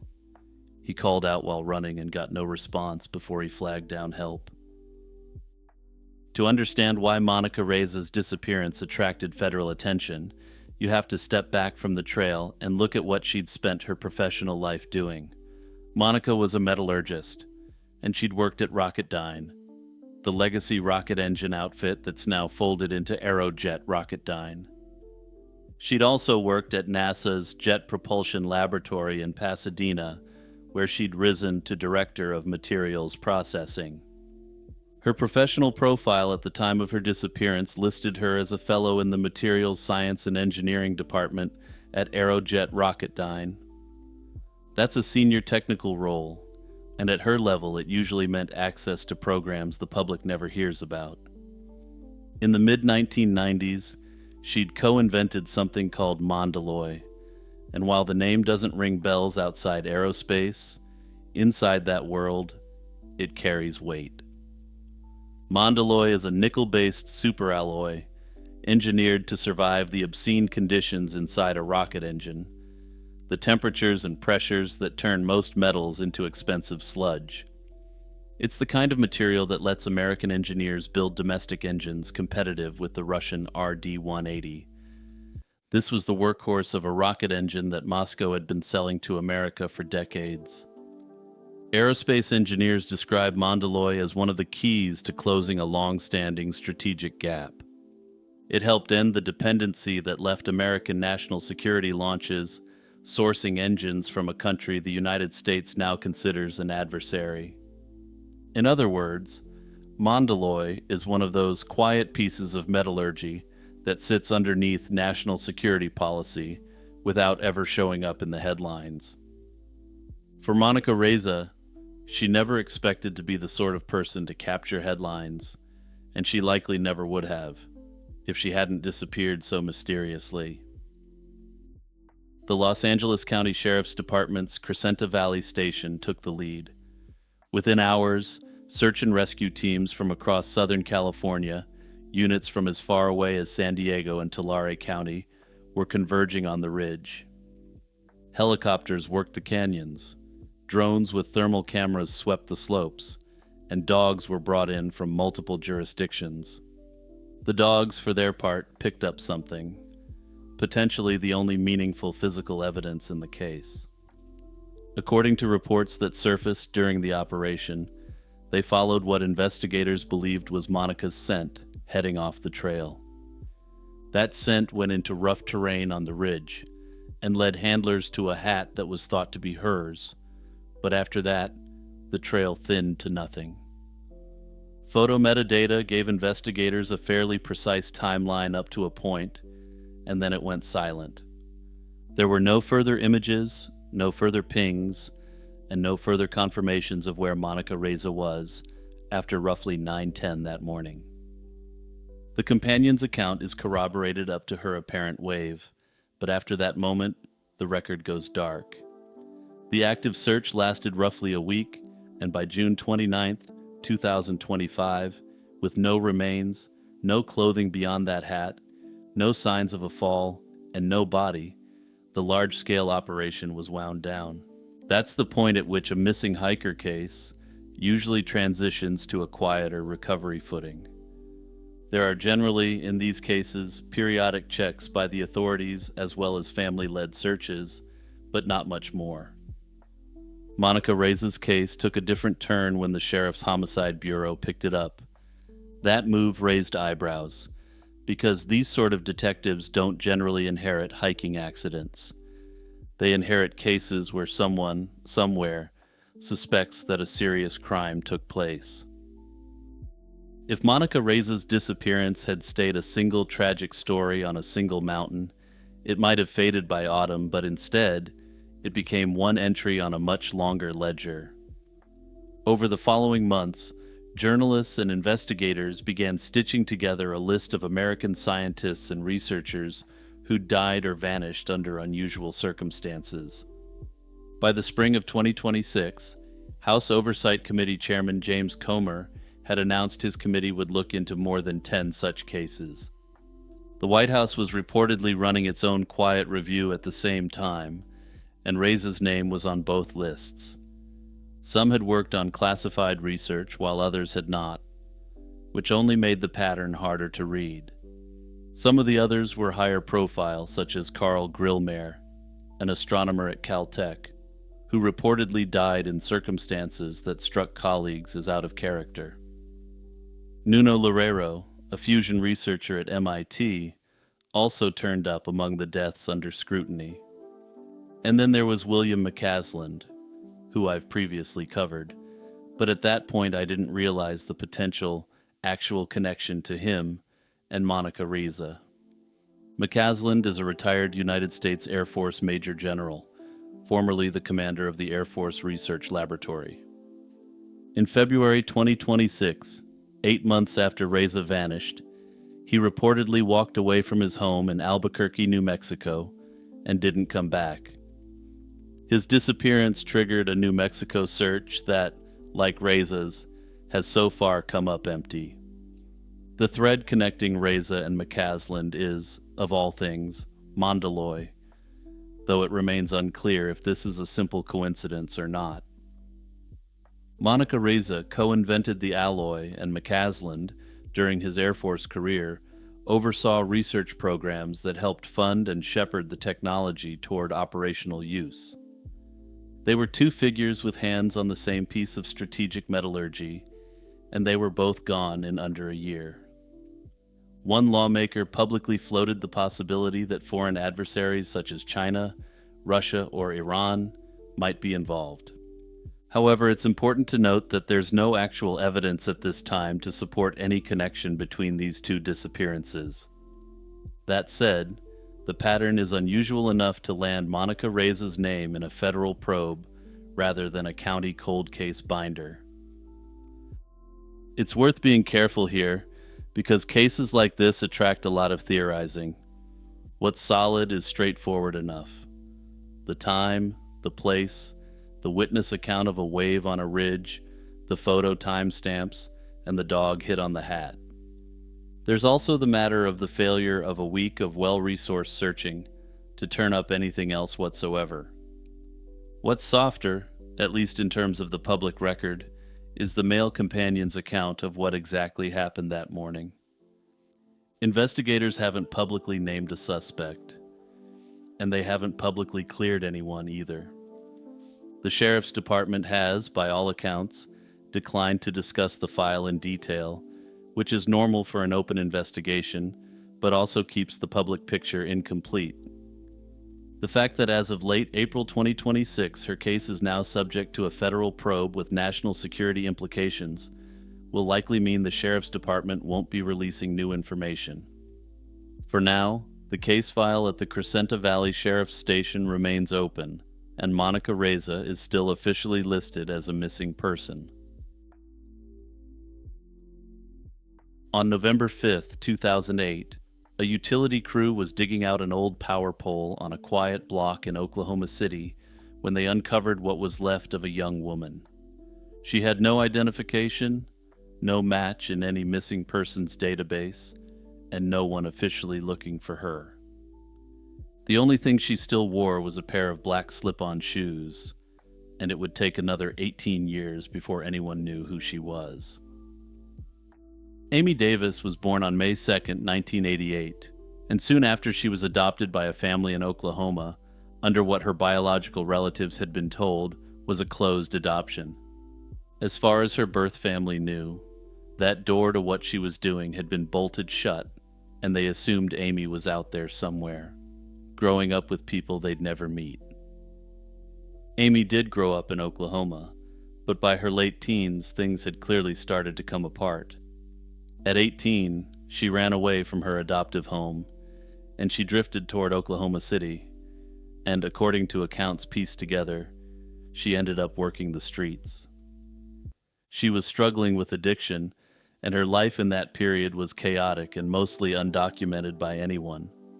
By the summer of 2008, she was 20 years old and living on the margins of society. Her adoptive parents hadn't walked away from her, and when she dropped out of contact in the summer of 2008, they did what any worried parent would do. They went to the police station to report their adult daughter missing, and the police there still wouldn't take the report. The reasoning wasn't complicated, even if it was bleak and disturbing. Amy was a legal adult, and they told her family that because she was known to be involved in certain work and that she used drugs, they simply wouldn't consider her missing. And no, you don't have to rewind there to make sure you heard that correctly. The cops accepted that she was factually missing, but they said that given that she was living on the margins of society, they wouldn't open an investigation. Now, usually I suspect that this is what happens behind the scenes, but it seems to me that the cops just said the quiet part out loud this time. So despite having filed a report while Amy was likely still alive, there was no one looking for her. Amy was last thought to have been seen alive around June 11th, 2008, somewhere in Edmond, just north of Oklahoma City. What she was doing that day, who she was with, and where she was headed are details that have never been publicly pinned down. For about 5 months after that summer, no one knew where she was, and then for another 18 years, nobody outside her adoptive household would realize she was gone. On November 5th, 2008, an electric company crew was working the 300 block of Southwest 10th Street in Oklahoma City. They were replacing an old power pole, ordinary utility work that nobody takes a second glance at, but while digging around the base of the old pole, they uncovered human remains. What they pulled out of the ground was mostly skeletal. There was no identification on or around the remains, no jewelry, and no obvious personal effects to pair a face with a name. The only item recovered with her was a pair of black slip-on shoes branded Croft and Barrow, a mid-range department store brand. It's the sort of detail investigators quietly log into a file already knowing it isn't going to lead anywhere, or perhaps I'm just being overly cynical at the moment. The medical examiner's office determined the remains belonged to a young woman, likely between 18 and 23 years old. She was roughly 5'3", with features consistent with Native American ancestry, and her cause of death was listed as undetermined, though she was presumed to have met with foul play. The Oklahoma City Police Departments kept the file active, and by 2011 it was already being handled as a possible slaying rather than a case of exposure or an overdose. That same year, a forensic artist created a three-dimensional reconstruction of what investigators believed the young woman's face might have looked like in life. The image went out through cold case databases, unidentified persons networks, and online forums aimed at anyone who might recognize her, but none of it produced an answer. And if you're one of those people who just listens, I encourage you to take a look at the juxtaposition between Amy and the reconstruction. To say this looked absolutely nothing like her, perhaps beyond the color of her hair, would be an understatement. And I realize these aren't supposed to be one-to-one reconstructions, but I see absolutely no resemblance here. To compound matters, Amy's adoptive parents had never been able to get a report taken, so there was no paperwork in any database tied to her name. Her biological family, for their part, had no idea she was missing at all, and still believed she was out there somewhere, living a life they simply weren't part of. In the meantime, the young woman from the 300 block of Southwest 10th Street stayed in the Oklahoma City Medical Examiner system as an anonymous Jane Doe case. Around 2018, the biological family finally caught a break of sorts, and they discovered that the closed adoption story they'd been fed wasn't actually accurate. There were records they could access and other avenues they could pursue. One of Amy's biological brothers took the first real step, reaching out through her adoptive family to try to connect. He had hoped to find a happy sister who had been raised by a loving family, but what he found was a concerned family who had no idea where Amy was. Amy had already been gone for a decade by that point, and as far as official records went, the case had never even existed. It took roughly another 8 years for the rest of the pieces to line up, and when they did, Amy would get her name and identity back. In January of 2026, a biological cousin of Amy's, a woman in Virginia named Darlene Nixon, did what Amy's adoptive parents had tried and failed to do almost 18 years earlier. She walked into a police station and filed a missing persons report, and this time, the report was accepted, and it eventually reached the right database. Within about 3 months, a genetic sample from one of Amy's biological brothers was compared against the skeletal remains recovered back in 2008. The match came back in March of this year, and this Jane Doe finally had a name again. Her biological family, who'd spent years thinking she might still turn up on a doorstep somewhere, learned she'd actually been gone for most of her adult life. The identification of Amy Davis answers one mystery and opens a dozen more. We now know the name of the young woman pulled out of that Oklahoma City excavation site in 2008. We know her birthday, her adoptive family, her biological family, and the rough shape of the life she was leading in the weeks before she dropped out of contact. What we still don't know, 18 years on, is pretty much everything that matters to an active investigation. The cause of death is still officially undetermined, though foul play is strongly suspected, especially considering the circumstances her body was found in. No suspect has been publicly named, and as of now, it remains unclear who she was associating with at the time of her passing.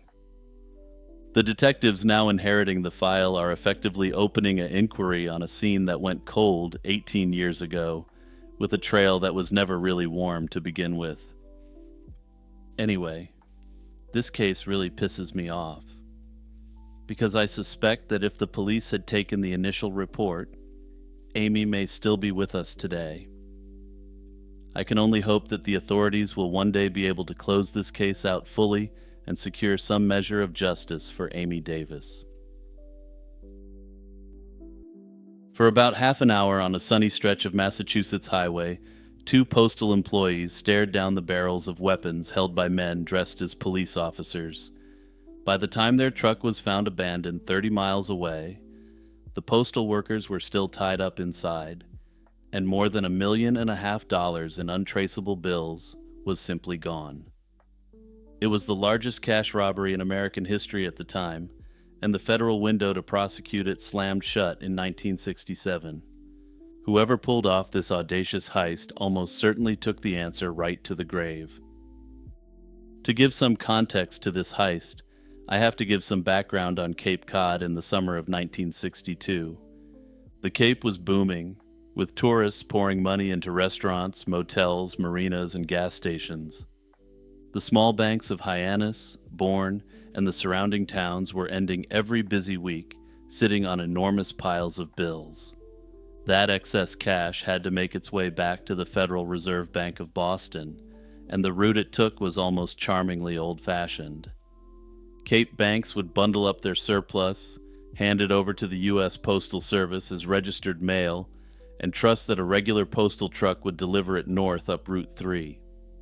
There were no armored cars or escort vehicles, and the schedule wasn't exactly a state secret.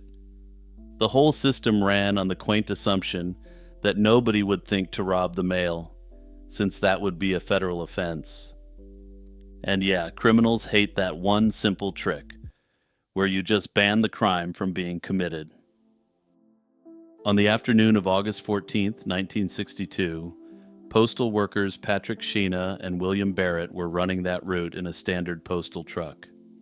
Sheena, who was 36, had the wheel, and Barrett, who was 51, was riding along as the guard.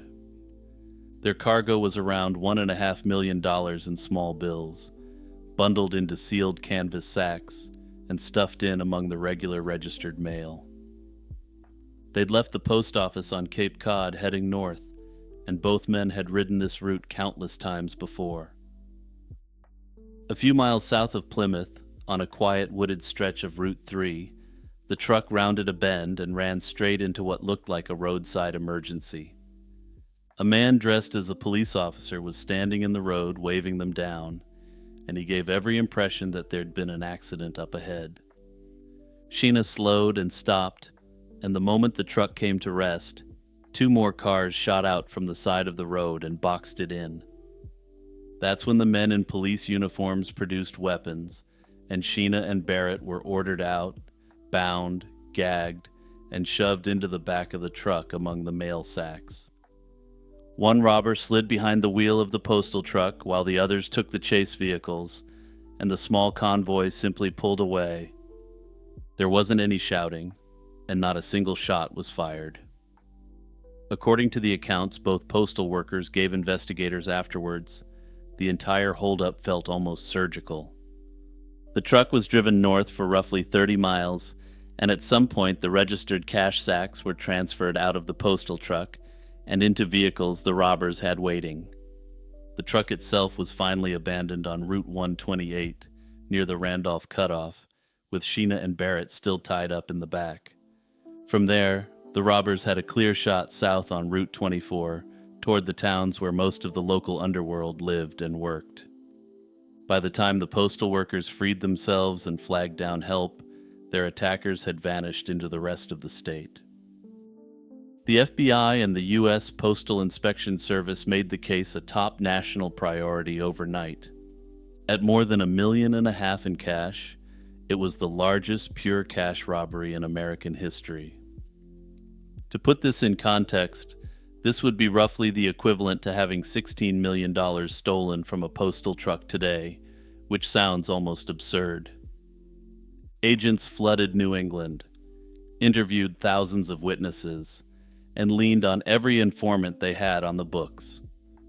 What jumped out immediately was how professional the whole thing felt, since the robbers had clearly known the route, the schedule, and the contents of the truck.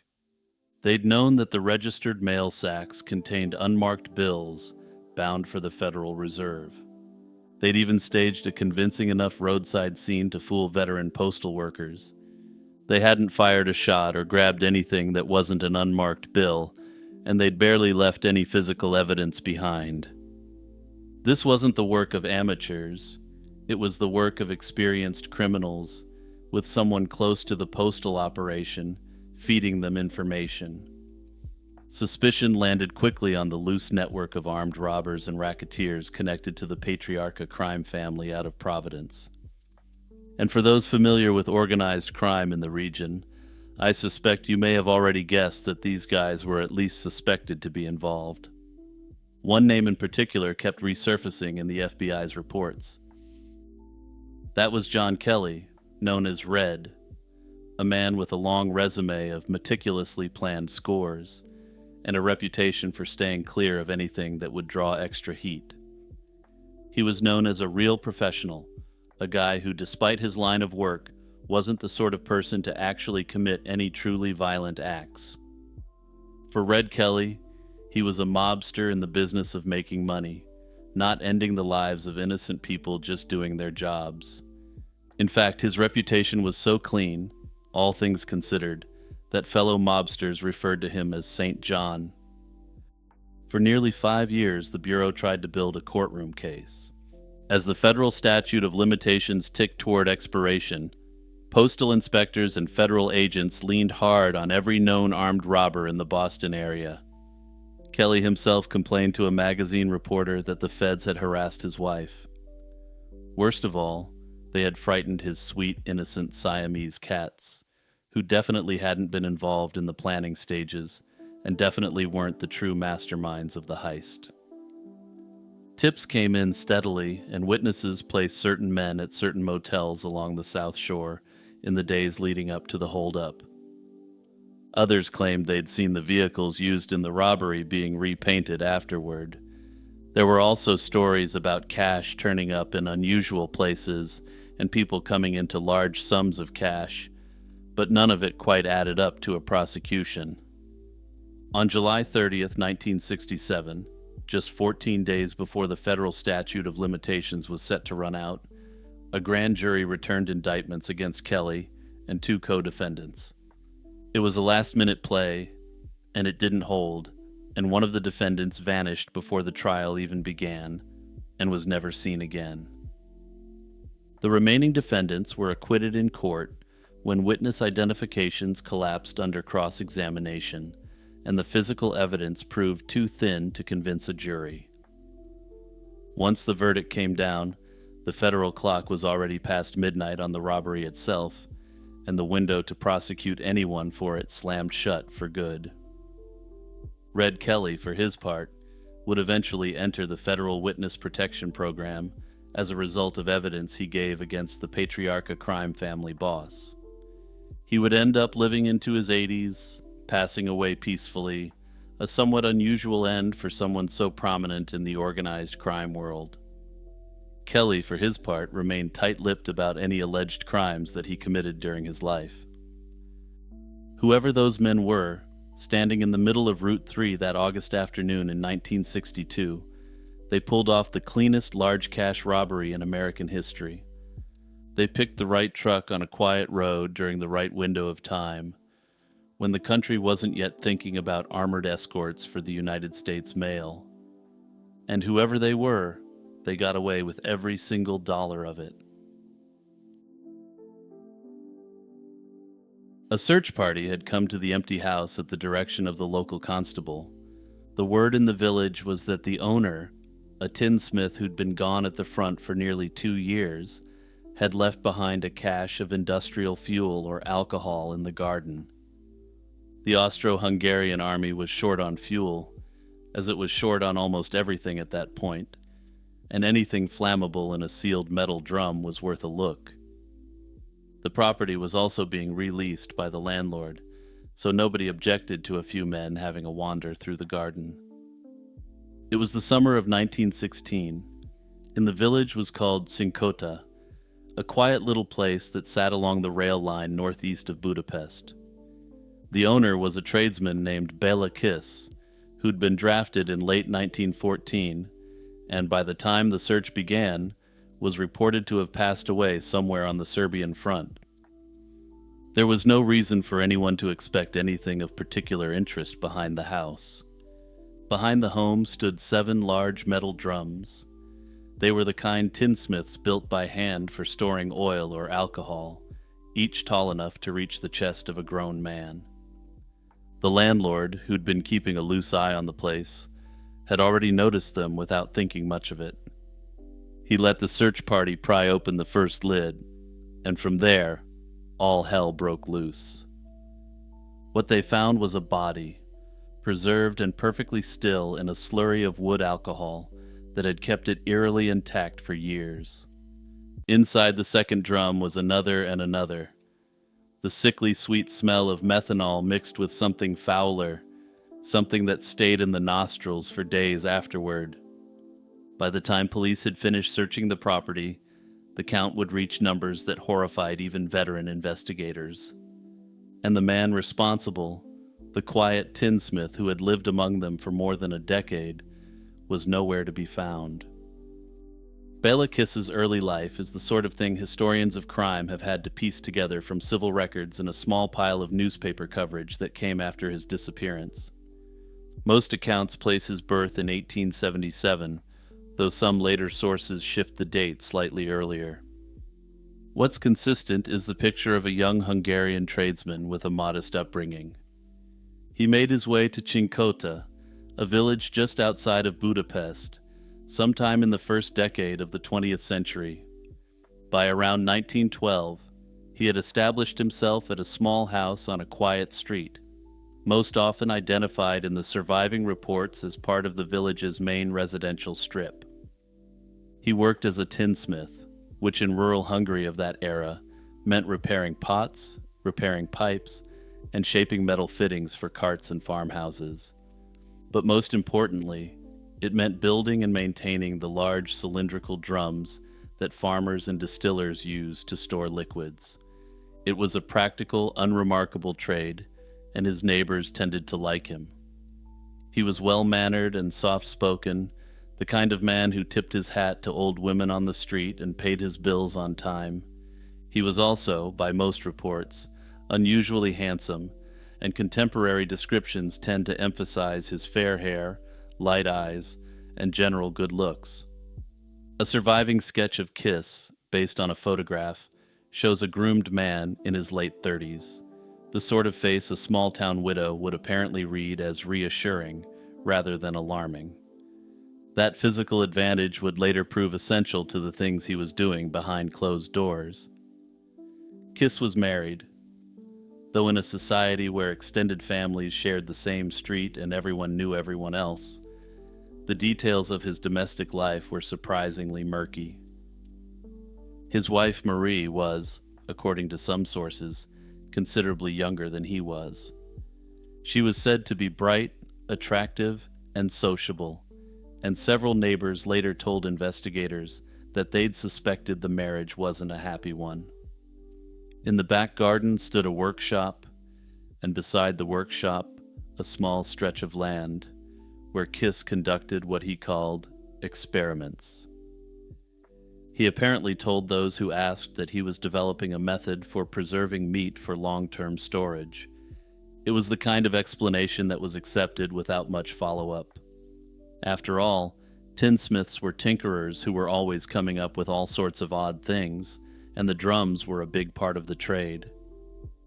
What investigators would later learn is that Kiss had been leading a second life for years, one conducted almost entirely through the mail.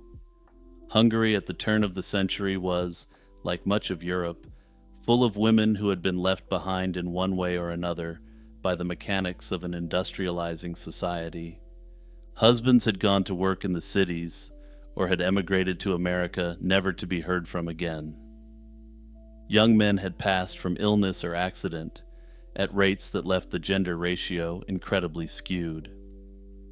By the time the world fell into conflict in 1914, the imbalance would become catastrophic. But even before 1914, a woman in her 30s or 40s without a husband was in a difficult position, both financially and socially. Newspapers had begun publishing personal ads, what the English-speaking world called Lonely Hearts columns, to help these women find companions. A widow in a small town might place an ad describing herself in flattering terms, mentioning a modest savings or a small inheritance. She would express interest in corresponding with a respectable gentleman. These respectable gentlemen, in turn, placed their own ads, and the resulting correspondence sometimes blossomed into courtship and marriage. Kiss, despite being married, had become a diligent reader of these columns, though the evidence suggested this habit predated his marriage to Marie. It's worth noting that there's evidence that he was married to another woman prior, though the records on this previous marriage are even more limited than his second one. Starting sometime around the turn of the century, and possibly earlier, he'd begun writing to the women whose listings caught his attention. He introduced himself under a rotating series of aliases, the most frequently cited being Hoffman. In his letters, he was charming, sympathetic, and patient, and he wrote about shared interests. He asked about their families and expressed admiration for their courage in reaching out at a time when a woman advertising for a husband still carried a slight whiff of scandal. Eventually, when the correspondence had reached the proper intimacy, he arranged to meet. Many of the women had already sent him small sums of money by that point, ostensibly to help with wedding expenses or the cost of his travel. Kiss predictably didn't travel, and instead they came to him. What the women who responded didn't know, of course, was that Kiss was writing to dozens of them at once. Each one believed she was his singular correspondent, his only hope, his sole romantic focus. And each one, at the moment when her visit to the tinsmith's house in Tinkota began, walked into a trap that had been set for her over weeks or months of careful letters. Estimates of how many women he corresponded with vary wildly, though some believe he communicated with hundreds over the course of the years. Not all of them agreed to visit, and some thought better of the idea and broke off the exchange. Some were warned off by more skeptical relatives, but unfortunately, enough did travel to Sinkota to fill the drums in the garden several times over. Many brought dowries, savings, or small sums of inheritance with them, which Kiss pocketed after the fact. The money effectively funded the whole operation, though whether his motive was primarily financial or not isn't known. The initial turning point in the story, if there is one, came in 1912, and it didn't involve any of the women from the correspondence at all. Marie Kiss, according to accounts compiled by investigators afterwards, had grown tired of her distant husband and his strange hours and his odd experiments in the back garden. She'd allegedly begun a romantic relationship with a man who was apparently named Paul Bakari, a local artist whom the couple had known socially. How Kiss discovered this isn't exactly clear from the records that survive. What does appear to be clear is that in late 1912, Marie had vanished. The story Kiss gave his neighbors was that Marie had run off with Bakari and emigrated, possibly to America. He played the part of the wronged, embarrassed husband well, and he stopped attending social events for a while. He told friends he was humiliated, and neighbors reportedly felt sorry for him and forgave any eccentricity in the weeks that followed. Divorce was extremely rare in rural Hungary, and a wife's abandonment was, by the standards of the day, a public shame. At the time, no one thought much of it since Hungary was a country people left if they had the opportunity to do so. It was assumed the two had started a new life abroad, and for years, that was it.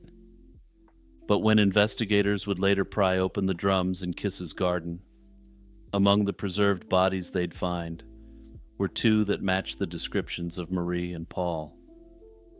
After Marie's disappearance, the pace of the correspondence seems to have accelerated with more letters and more visits. More drums appeared quietly in the garden behind the workshop, and the neighbors continued to like him. His business continued to tick along.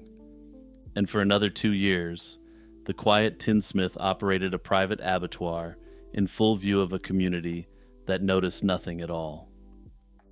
The thing that ultimately stopped Kiss, at least stopped him from continuing his work at Cinkota, was the same thing that tore apart the Austro-Hungarian Empire itself. In July 1914, following the attack on Archduke Franz Ferdinand in Sarajevo, Austria-Hungary invaded Serbia. Within weeks, most of Europe had joined in, and the Hungarian countryside was combed for conscripts. By the late autumn of that year, the call reached Cinkota, and Béla Kiss, then in his late 30s, was pulled into the uniform of the Austro-Hungarian army. He left abruptly, the house was locked up, and the garden was left as it was, drums and all. His landlord was given instructions to watch the property, and neighbors waved him off from the train station with a mixture of patriotic pride and private grief. Kiss served in the infantry, by most accounts, and was reportedly wounded at some point during the first year of the fighting. Details of his military career are fragmentary, and what survives comes from regimental records rather than personal correspondence. He seems to have been a competent enough soldier, neither distinguished nor disgraced, and then, in 1915, the reports from the front indicated that Béla Kiss had passed away. The cause was listed in most accounts as typhoid fever, which was cutting through the armies of Eastern Europe with complete indifference. His body, it was said, had been buried at a field hospital somewhere in Serbia. For the residents of Cinkota, that was the end of the matter, and the quiet tinsmith had gone to battle and would never come home. His wife had already left him. His house, they assumed, would eventually be cleared and rented out again or sold. Life in the village, under the weight of the broader catastrophe unfolding in Europe, moved on. It would take only a little longer for the illusion to unravel because the rumors of Kiss's death, as it turned out, were wrong or had been manufactured. The details of what the soldiers found on that day in July 1916 are among the best documented aspects of the case. The first drum contained the body of a woman, her neck showing the unmistakable marks of a ligature. The wood alcohol had preserved her to such a degree that investigators believed at first she might have been placed inside within the past few days. That turned out to be wrong, and she had been there, by the eventual reckoning, for at least 3 or 4 years.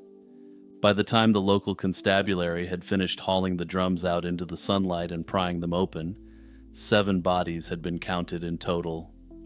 Then the police brought in shovels and started working the garden itself, and uncovered even more evidence of Béla's cruelty. What came out of the ground over the following days brought the total to a number that surprised even Budapest's most experienced detectives. The final count, as confirmed by investigators and reported in the Hungarian papers, was 24 victims, the large majority of whom had been the subjects of Kiss's correspondence. Most were women, but at least one was a man, believed to be the missing Paul Bakari. The method, as far as could be reconstructed, had been consistent, and each woman had arrived in Sincota expecting to meet her future husband. Each had been welcomed warmly, given a meal, and eventually taken to a back room where Bela Kiss finally struck. The women's clothes and personal items were sometimes kept and sometimes quietly resold in Budapest. It was a secondary stream of income on top of whatever the women had delivered in cash. Inside the house, police discovered an enormous collection of women's letters, most of them bundled and labeled in Kiss's careful handwriting. The sheer volume of the correspondence made it possible for the first time to begin reconstructing who the victims had been, where they'd come from, and how he had drawn them in. The case fell into the lap of a detective named Károly Nagy, the Budapest police chief whose handling of the investigation would become legendary in Hungarian criminal history. Nagy was reportedly meticulous, and he personally oversaw the excavation of the garden and the cataloging of the correspondence. He began the painstaking work of matching letters to missing persons reports across the country and beyond. He tracked leads into Vienna, Bratislava, and several small towns in what would soon become the successor states of the former empire. He's said to have personally identified more than a dozen of the victims by name in the first year after the discovery. But Austria-Hungary was on the verge of collapse, and communication across the disintegrating empire was difficult. The Austro-Hungarian military authorities initially insisted that Kiss was gone, and that the matter was therefore effectively closed, but Nagy didn't believe them. He sent inquiries through military channels asking for confirmation of Kiss's passing, details of the burial, and access to the regimental records. What came back was unsatisfying, and the body that had been buried under Kiss's name, it turned out, belonged to someone else entirely. Accounts differ on how this was discovered, but the most widely repeated version involves a routine check prompted by Nagy's inquiries. This reportedly revealed that the soldier buried in the Serbian field hospital was significantly younger than Kiss and had been identified only through the papers he'd been carrying. In other words, Kiss had swapped identities with a comrade, and he'd taken the younger man's papers and placed his own on the body.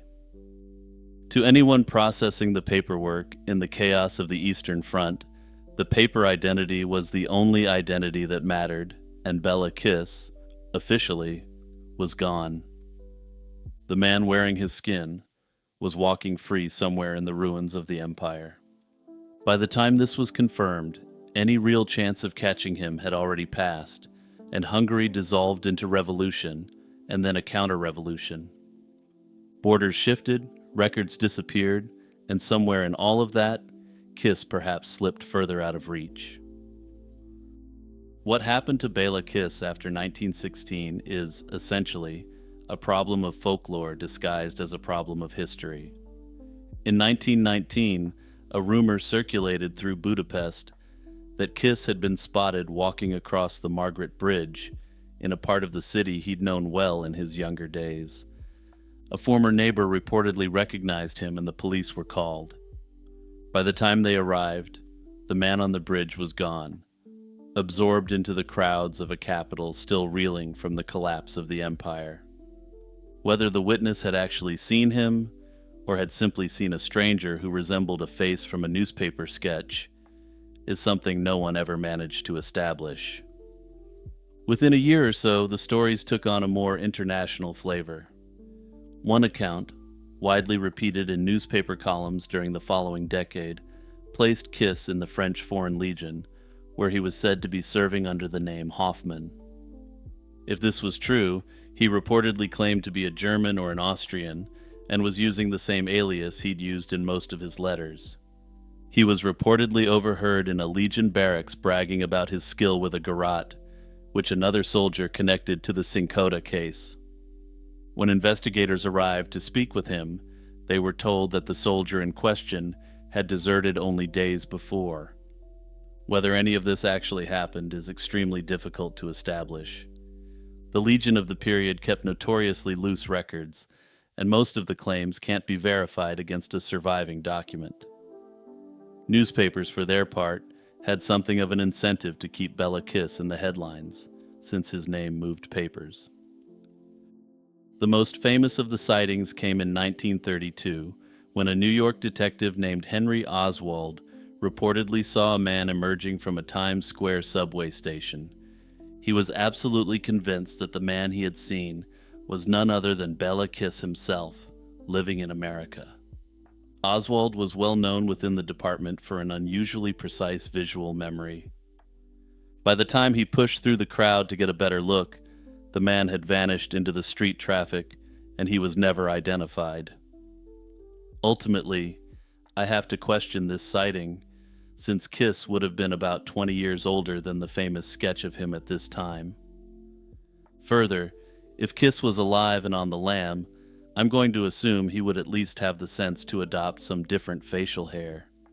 If he hadn't had this minimal survival sense, I seriously have to question how he would have been on the run that long, despite being so infamous.